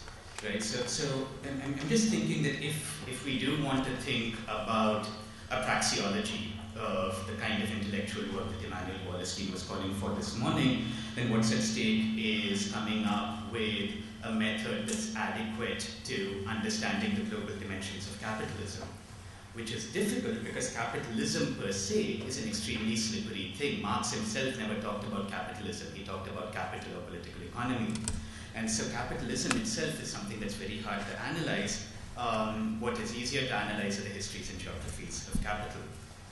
And in that sense, I'm very struck by what seemed to me to be a contrast between the relative placelessness in the morning session, except when place was invoked as exception, the invocation of China, the invocation of Brazil, compared to the sense of absolute locatedness in the session on the Global South. And I'm just wondering about the difficulty of thinking about the Global South in terms of the generality that we saw in the first session. And the stakes of, so in a sense, what I'm suggesting is that it's easy to talk about capitalism as generality by pointing to the exceptions of the Global South. It's much harder to talk about the global generality of the Global South by pointing to the exceptions of the West in the same way. And I'm just wondering what the stakes of that asymmetry are for method, concept, and politics. So for instance, utterly convinced, and in fact blown away by Claudio Lomnitz's point about the difference between dependency and post-coloniality and the different idioms and registers within which that operates. But I can't help thinking at the same time of the deep mid-century friendship between Pablo Neruda and Faiz Ahmad Faiz, and the deep parallels in their poetry which spoke of nation and love, and a certain kind of imagination of a universal universality that perhaps Wallerstein was calling for this morning. And so I'm just wondering about, so the way in which there's an implicit epistemology of the global, where the South is always already other, exceptional, potentially particularizable, in a way in which capitalism, read the North, is not. So if the language of crisis is the dominant language in the study of Africa and perhaps in different ways of Latin America in the last quarter of the 20th century, then why is it not easily imaginable to have a generalized first session on crisis that foregrounds the post-colony, and then have with America and the UK invoked as exception, and then have a post-lunch session on the global north? And I would suggest that this isn't simply an inversion of a schedule. It would actually involve a different mode of conceptualization, a different implicit epistemology of the global. And so how does one, I mean, the question that I would have to the panel is, how does one imagine that? And what might the politics of such a different epistemology of the global be? And the last thing that I'd say is I would suggest that if we're looking to locate such a politics at the crisis of capitalism, then we might be looking at the wrong place. So I'm just wondering if the question of the crisis of capitalism and what comes after already means that we're framing the problem in the epistemology of the global hegemon, and we're forced to simply respond to it, and whether we should be looking to things like the friendship between Neruda and Fez as a different site for looking for alternative features. Claudio, do you want to start, since it was initially directed at you? I'll start. I don't think that was ungenerous at all. I think it's very, very much a contribution. I don't know how to respond to it, but I have to say that part of my unease that I signaled at the beginning of the comments had to do with this, and I'm not sure whether this. I responded to it on a more personal level. That is, the sense that my own work couldn't very easily do what the work of the people who present in the morning does. So I didn't want, for that reason, myself to be representing the Global South on movement, and very often what in this kind of Global South parlance would be sort of lateral movements between cities, people who are cutting across spaces very much in the way that you say, and who are really, I think, key players in both revolutionary language and other sort of universalist modes of expression and organization. So I think that's actually a fact that's being described by a number of people, including sometimes movement between kind of colony and imperial centers, in like Leela Gandhi's book, but also very much across. I mean, sites like Buenos Aires or like Mexico City, for instance, are key sites, if you look at the early 20th century, for some kind of a left, a history of a left, for a number of reasons, and to do with what's happening in Europe, to do with various revolutionary topographies, the Civil War in Spain, and a number of other things like that.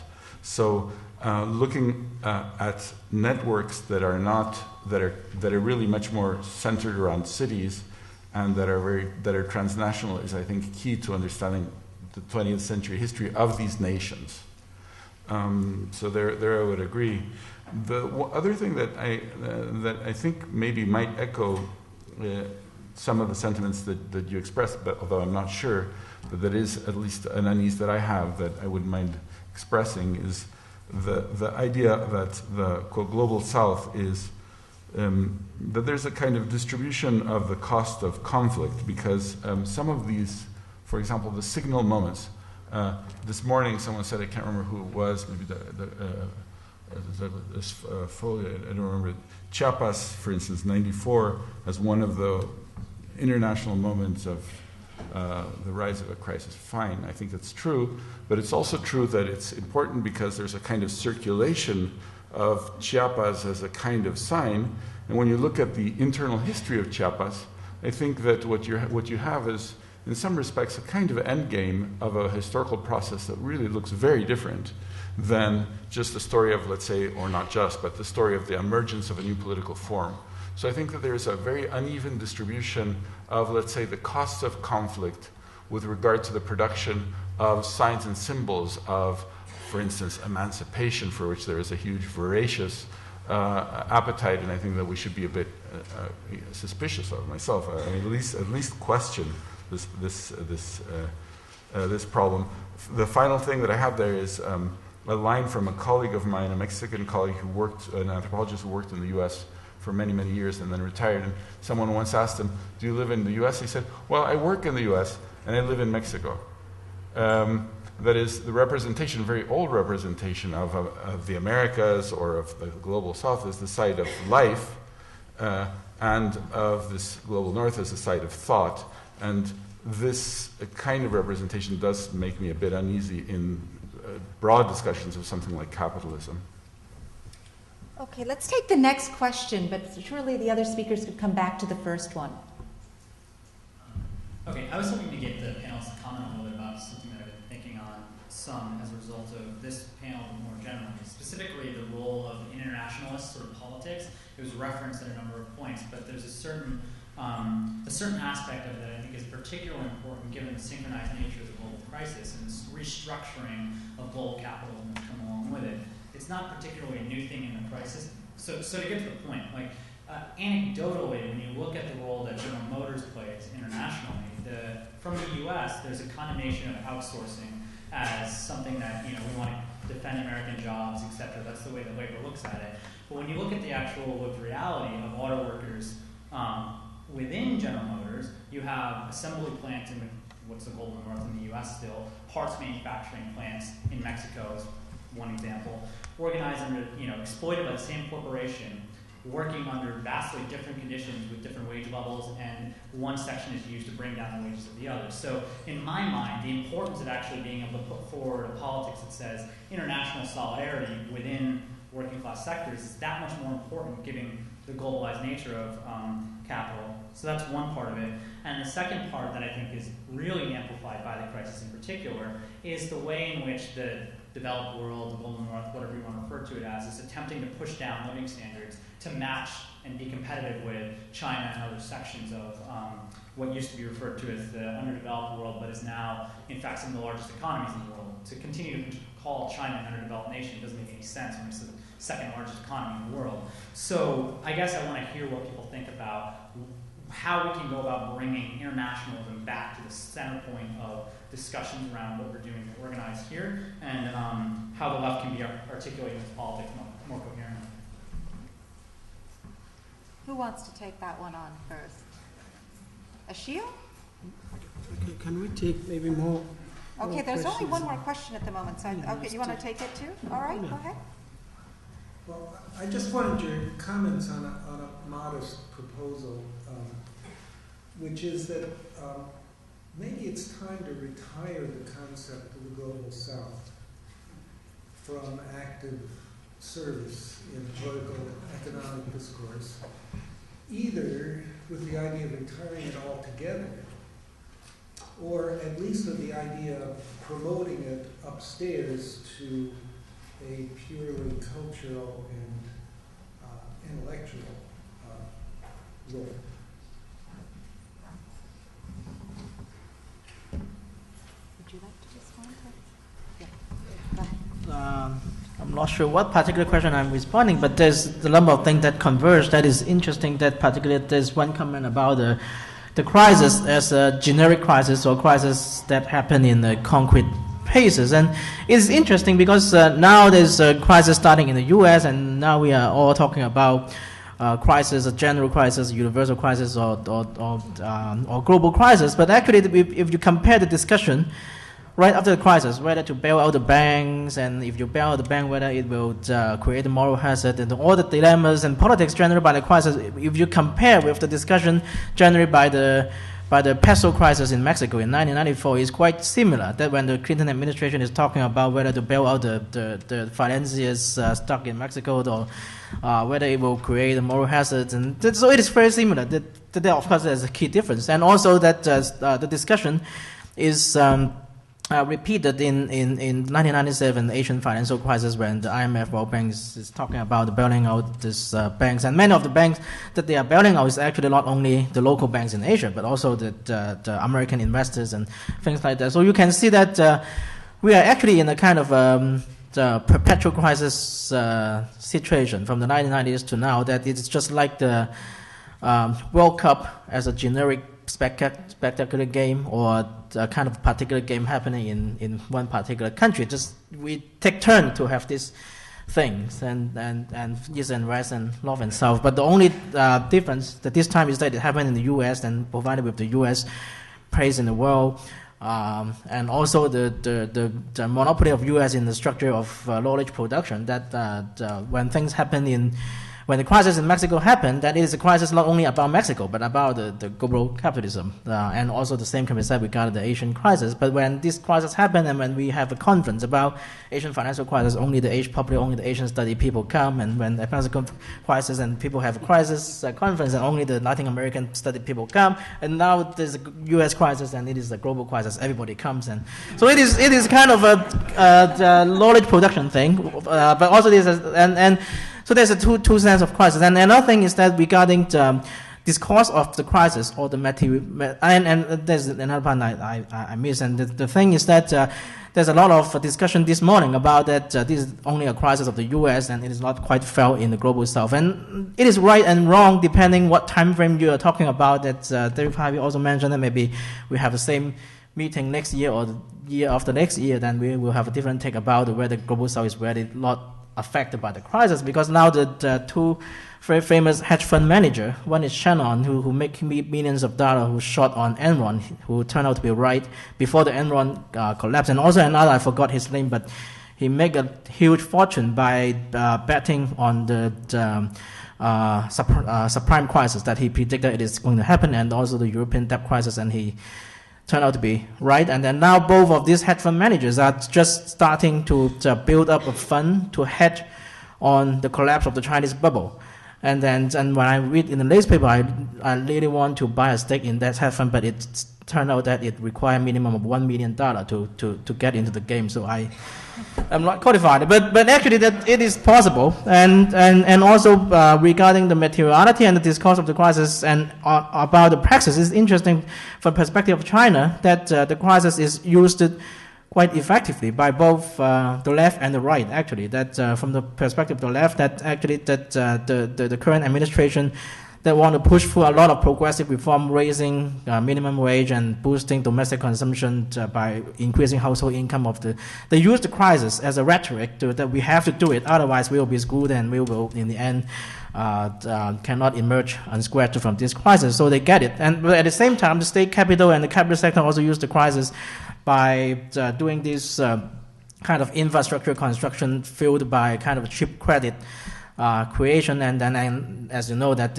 many of this cheap credit doesn't go directly into the infrastructures, and many people pocket it and benefit from it.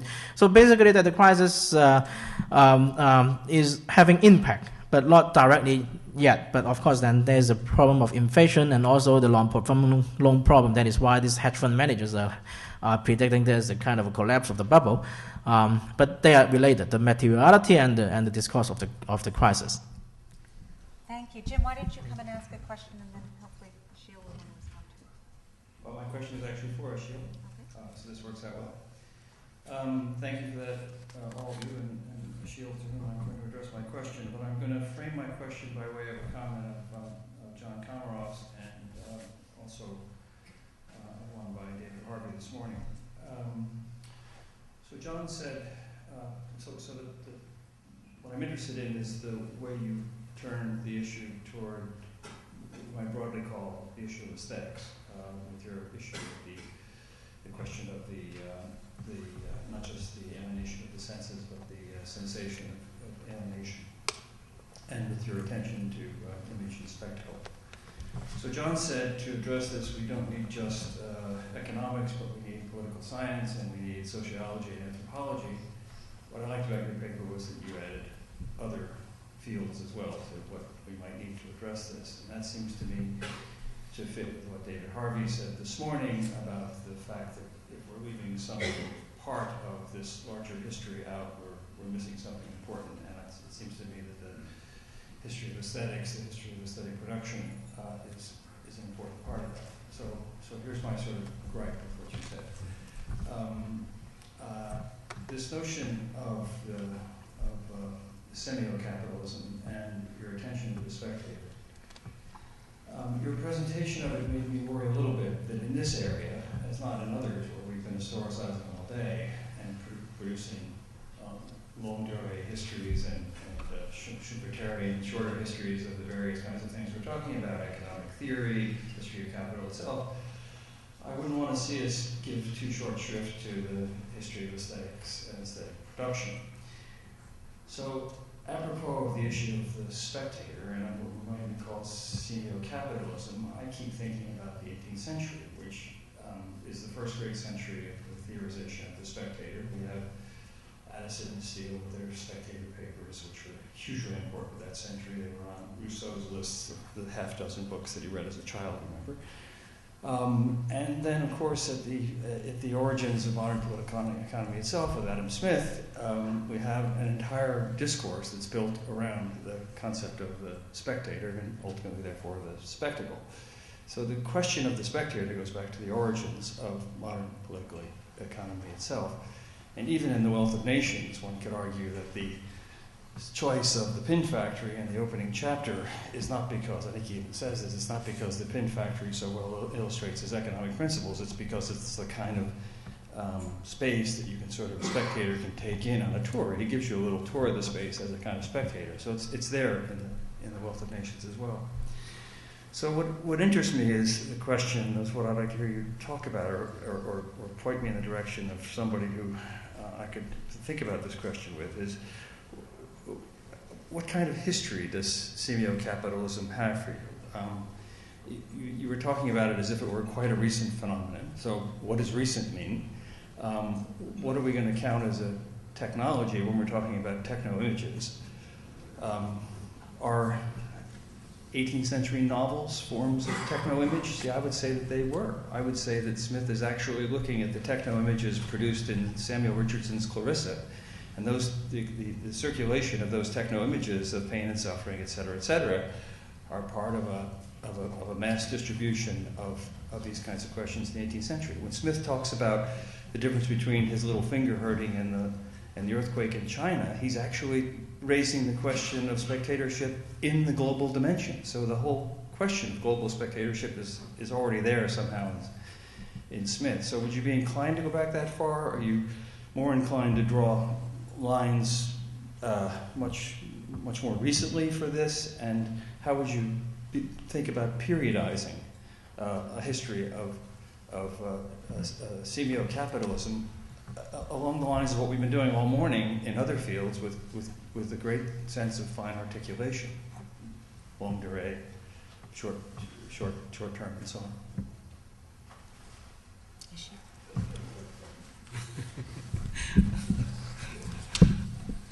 Jim, that's a very good question, but I only had 15 minutes to.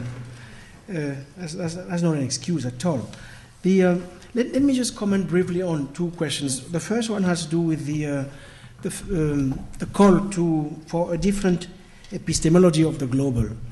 I understood that that's precisely what John was trying to do in his comments.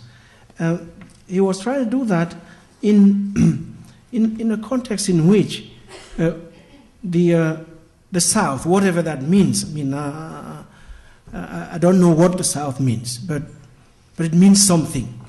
It is generally either posited as an exception to, it's brought into discussions as an exception, or as a source of raw data that is then processed through the grand mills of some other place or other register.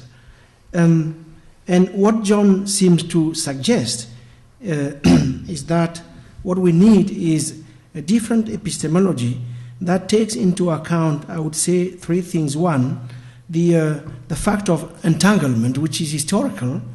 He called it articulation. The entanglement. The second one, the reality of multiple temporalities. That mean, while the U.S. is busy talking about the crisis here, we were happy celebrating in South Africa. So we have to take into account those disjunctures and differences. And third, something Claudio mentioned, which has to do with circulation of forms and forms of circulation. It seems to me that from those three points of departure, one could imagine a different epistemology of the global that I think Emmanuel Wallerstein was also pointing to today. Now, Jim's very complex question. Look, a few things. One, I totally agree with you that we have to historicize this. I was being a bit flippant in my intervention because I thought that we have spent a lot of time this morning really doing some kind of heavy historical structuralism. So I was being provocative by coming into the discussion, proposing something else that comes from a different theoretical archive, which we find, of course, in parts of the Frankfurt School attempts at rethinking what alienation, reification, abstraction, what it is that these might mean.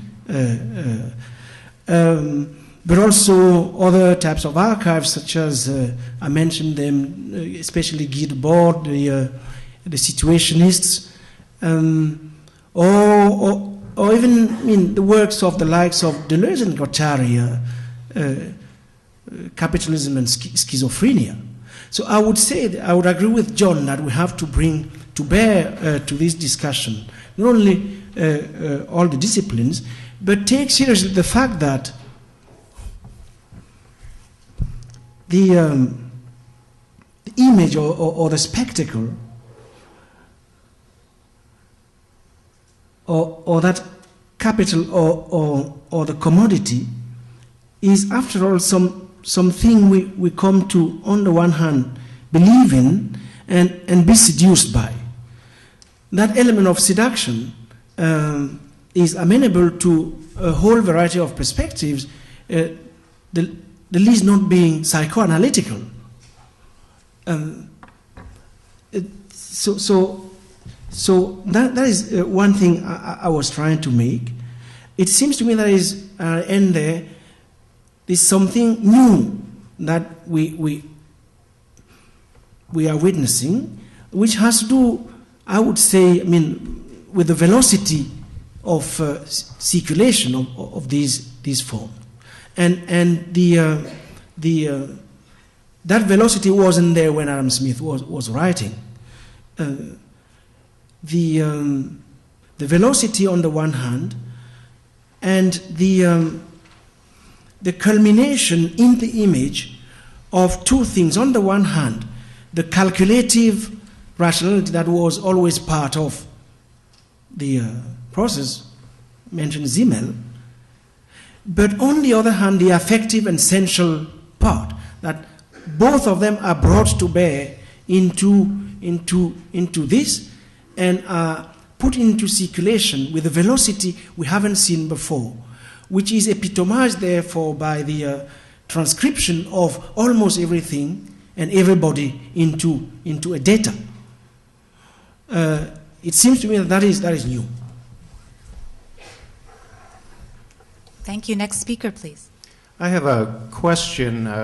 Maybe it's more of a comment, but I would be interested, Claudio, in particular, in your reaction, and that is at the intersection of the talk of sort of the categories of the global north and the global south as categories sort of collapsing into each other, particularly as revealed by the crisis on the one hand, and on the other hand, a search for a politics and practice of emancipation. I wonder if there's another Chimerica or Chimerica closer to home, which is Mex-America, when you think of the interpenetration of these two countries in so many ways and the way that crises of migration and violence are sort of occurring without a lot of drawing of dots and speaking to each other on either an elite or a popular level, except by relatively specialized constituencies on both sides of that border. It goes far beyond the migration issue or the narco violence, but certainly the flows of guns and drugs are visible and tangible material evidence of the way that these societies are interpenetrated.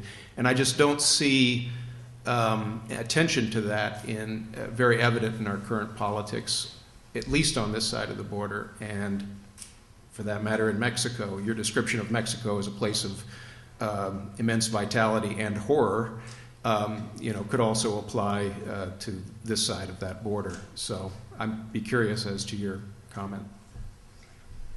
Thank you. Let's take the last question from David Harvey and then allow each of our respondents to respond. And then there will be a reception, and I'll announce the details of that afterwards.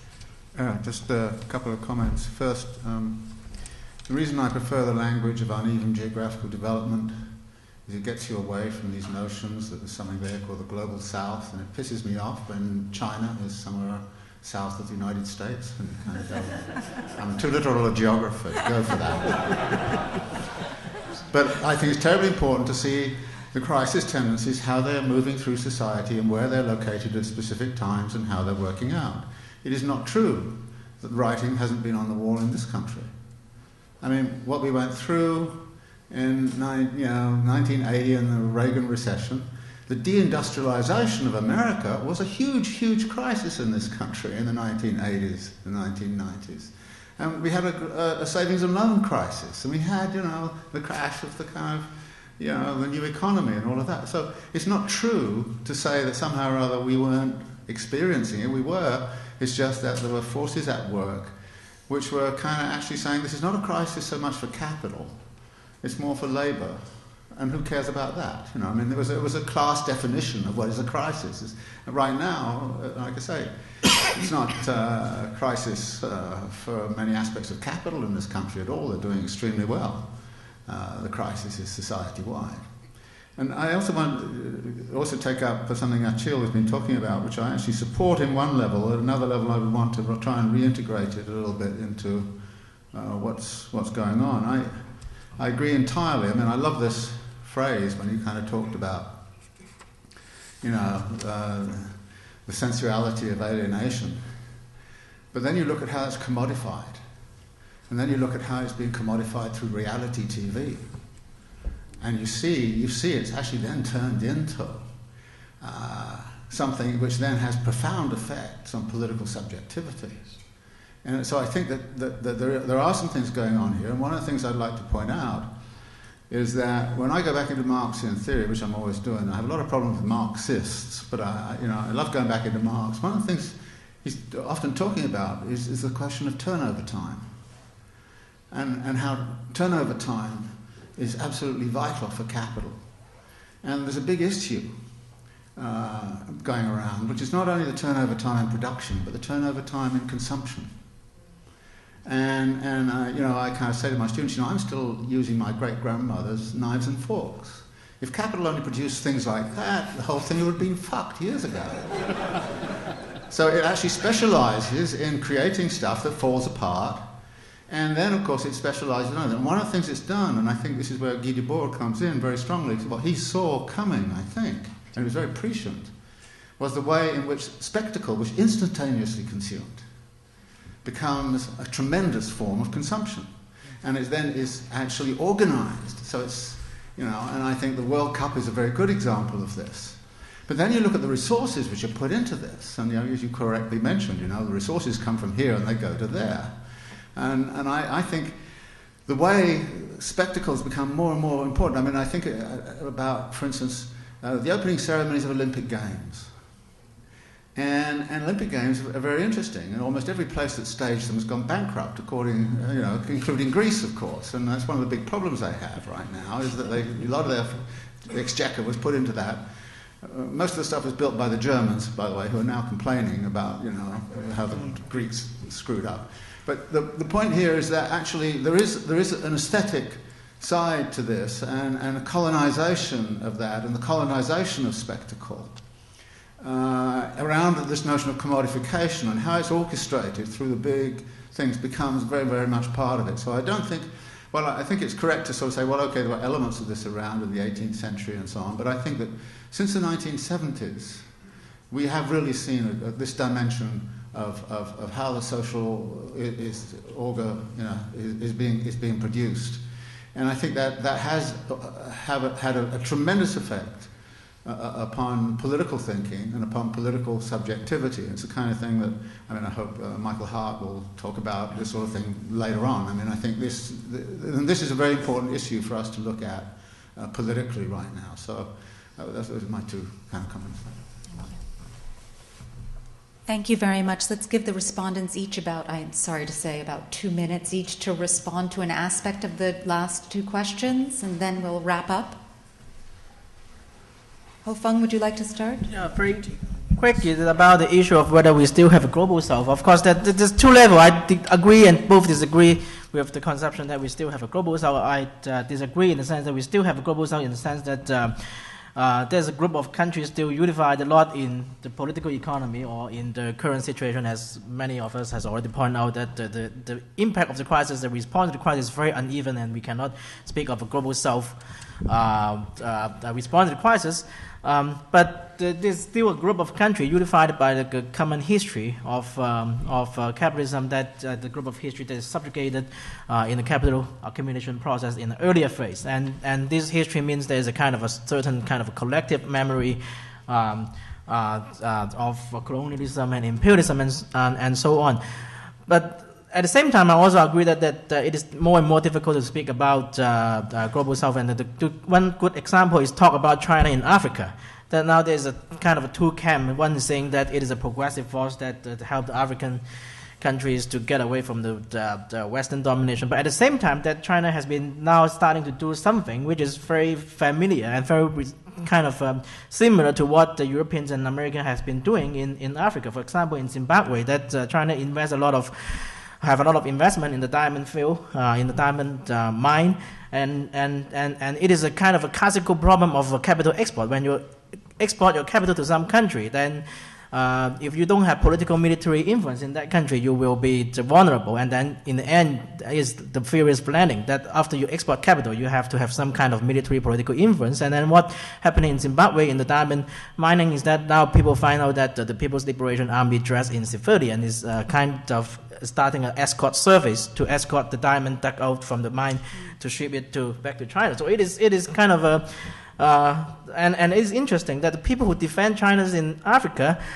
in the 70s and 60s, and they defend by saying that China represents an alternative model of revolution and liberation, emancipation, and so on. But now the leftists who are defending China in Africa is just saying that it is what the European and American have been doing, so why criticize China? So it is actually that it's interesting that and the competition between China and U.S.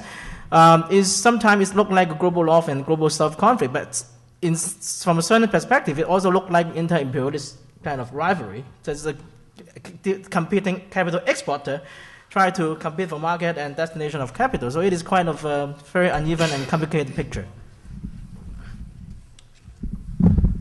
Very briefly, first to Duncan's suggestion about the moratorium, I'd love it, but I don't think we have the power to do it. I think that it's a very productive term, and it's going to be used all over the place.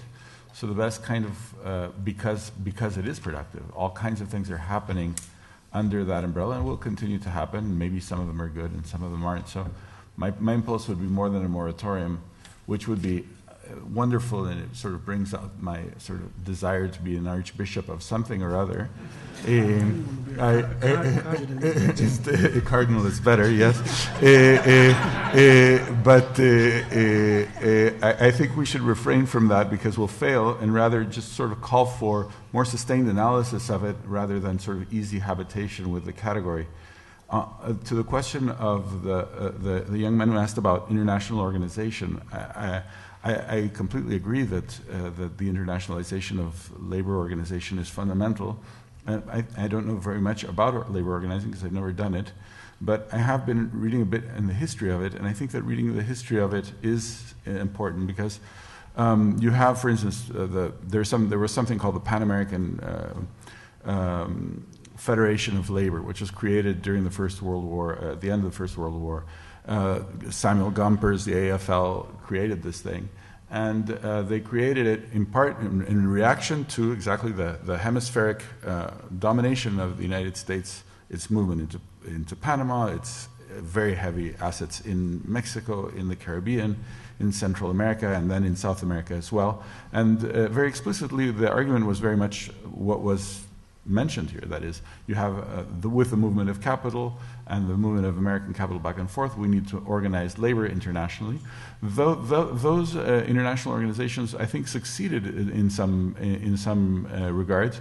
At the same time, they were also an arm of diplomacy on the part both specifically of the Mexican government, the Mexican revolutionary government, and the Wilson administration here, and that role in international politics and within the frame of the First War and its aftermath was fundamental. So in some way, I think that if we look at something like the internationalization of labor organization, it is important to really study the history in order to understand how changing international relations broadly, as well as changing modes of communication and systems of production, need to be taken into consideration if you're going to try to do it.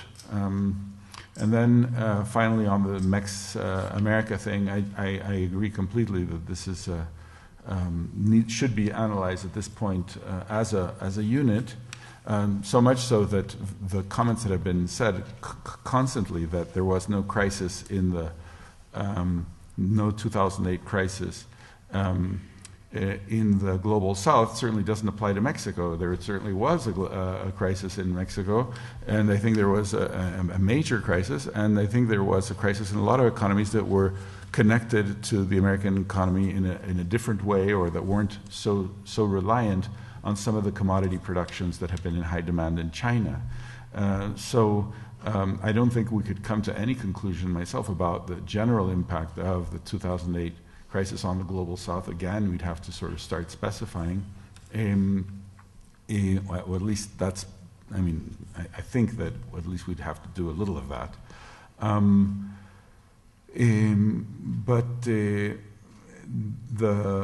There is, I think, a kind of, let's say, conspiracy on both sides of the border around not thinking of Mexico and the United States as a single process. And we constantly talk about what's hidden in the US, but I, for instance, wrote, I used to have a weekly column in a paper in Mexico City for a couple of years, and so I tracked writing every day in most of the major papers for those years, and the coverage in the public discussion of the nature of the integration between Mexico and the United States is fully as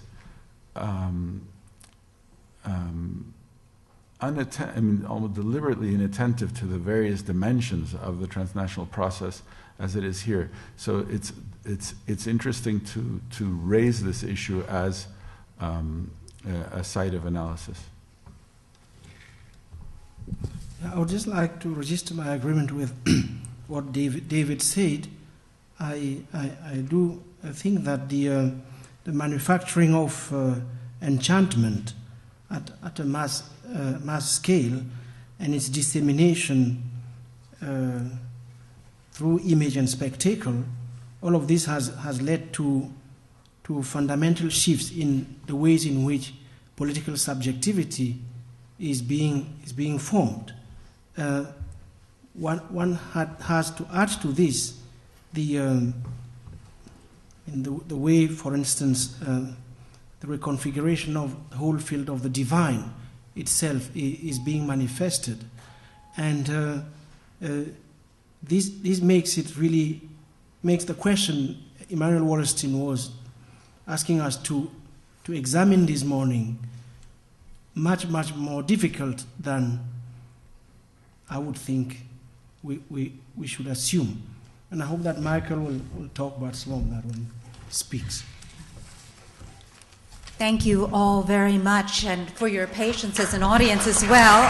Let me tell you about the reception, and I also want to thank our co-sponsors. 3CT is grateful for the support of the Franke Institute for the Humanities, the History Department, the Norman Wade Harris Fund, Anthropology Department, Nicholson Center, Social Sciences Division, and Political Science Department. There is now a reception downstairs in the Commons room that's on the first floor. Please join us there. And again, also join me in thanking Anwen Tormi again for her excellent organizational skills.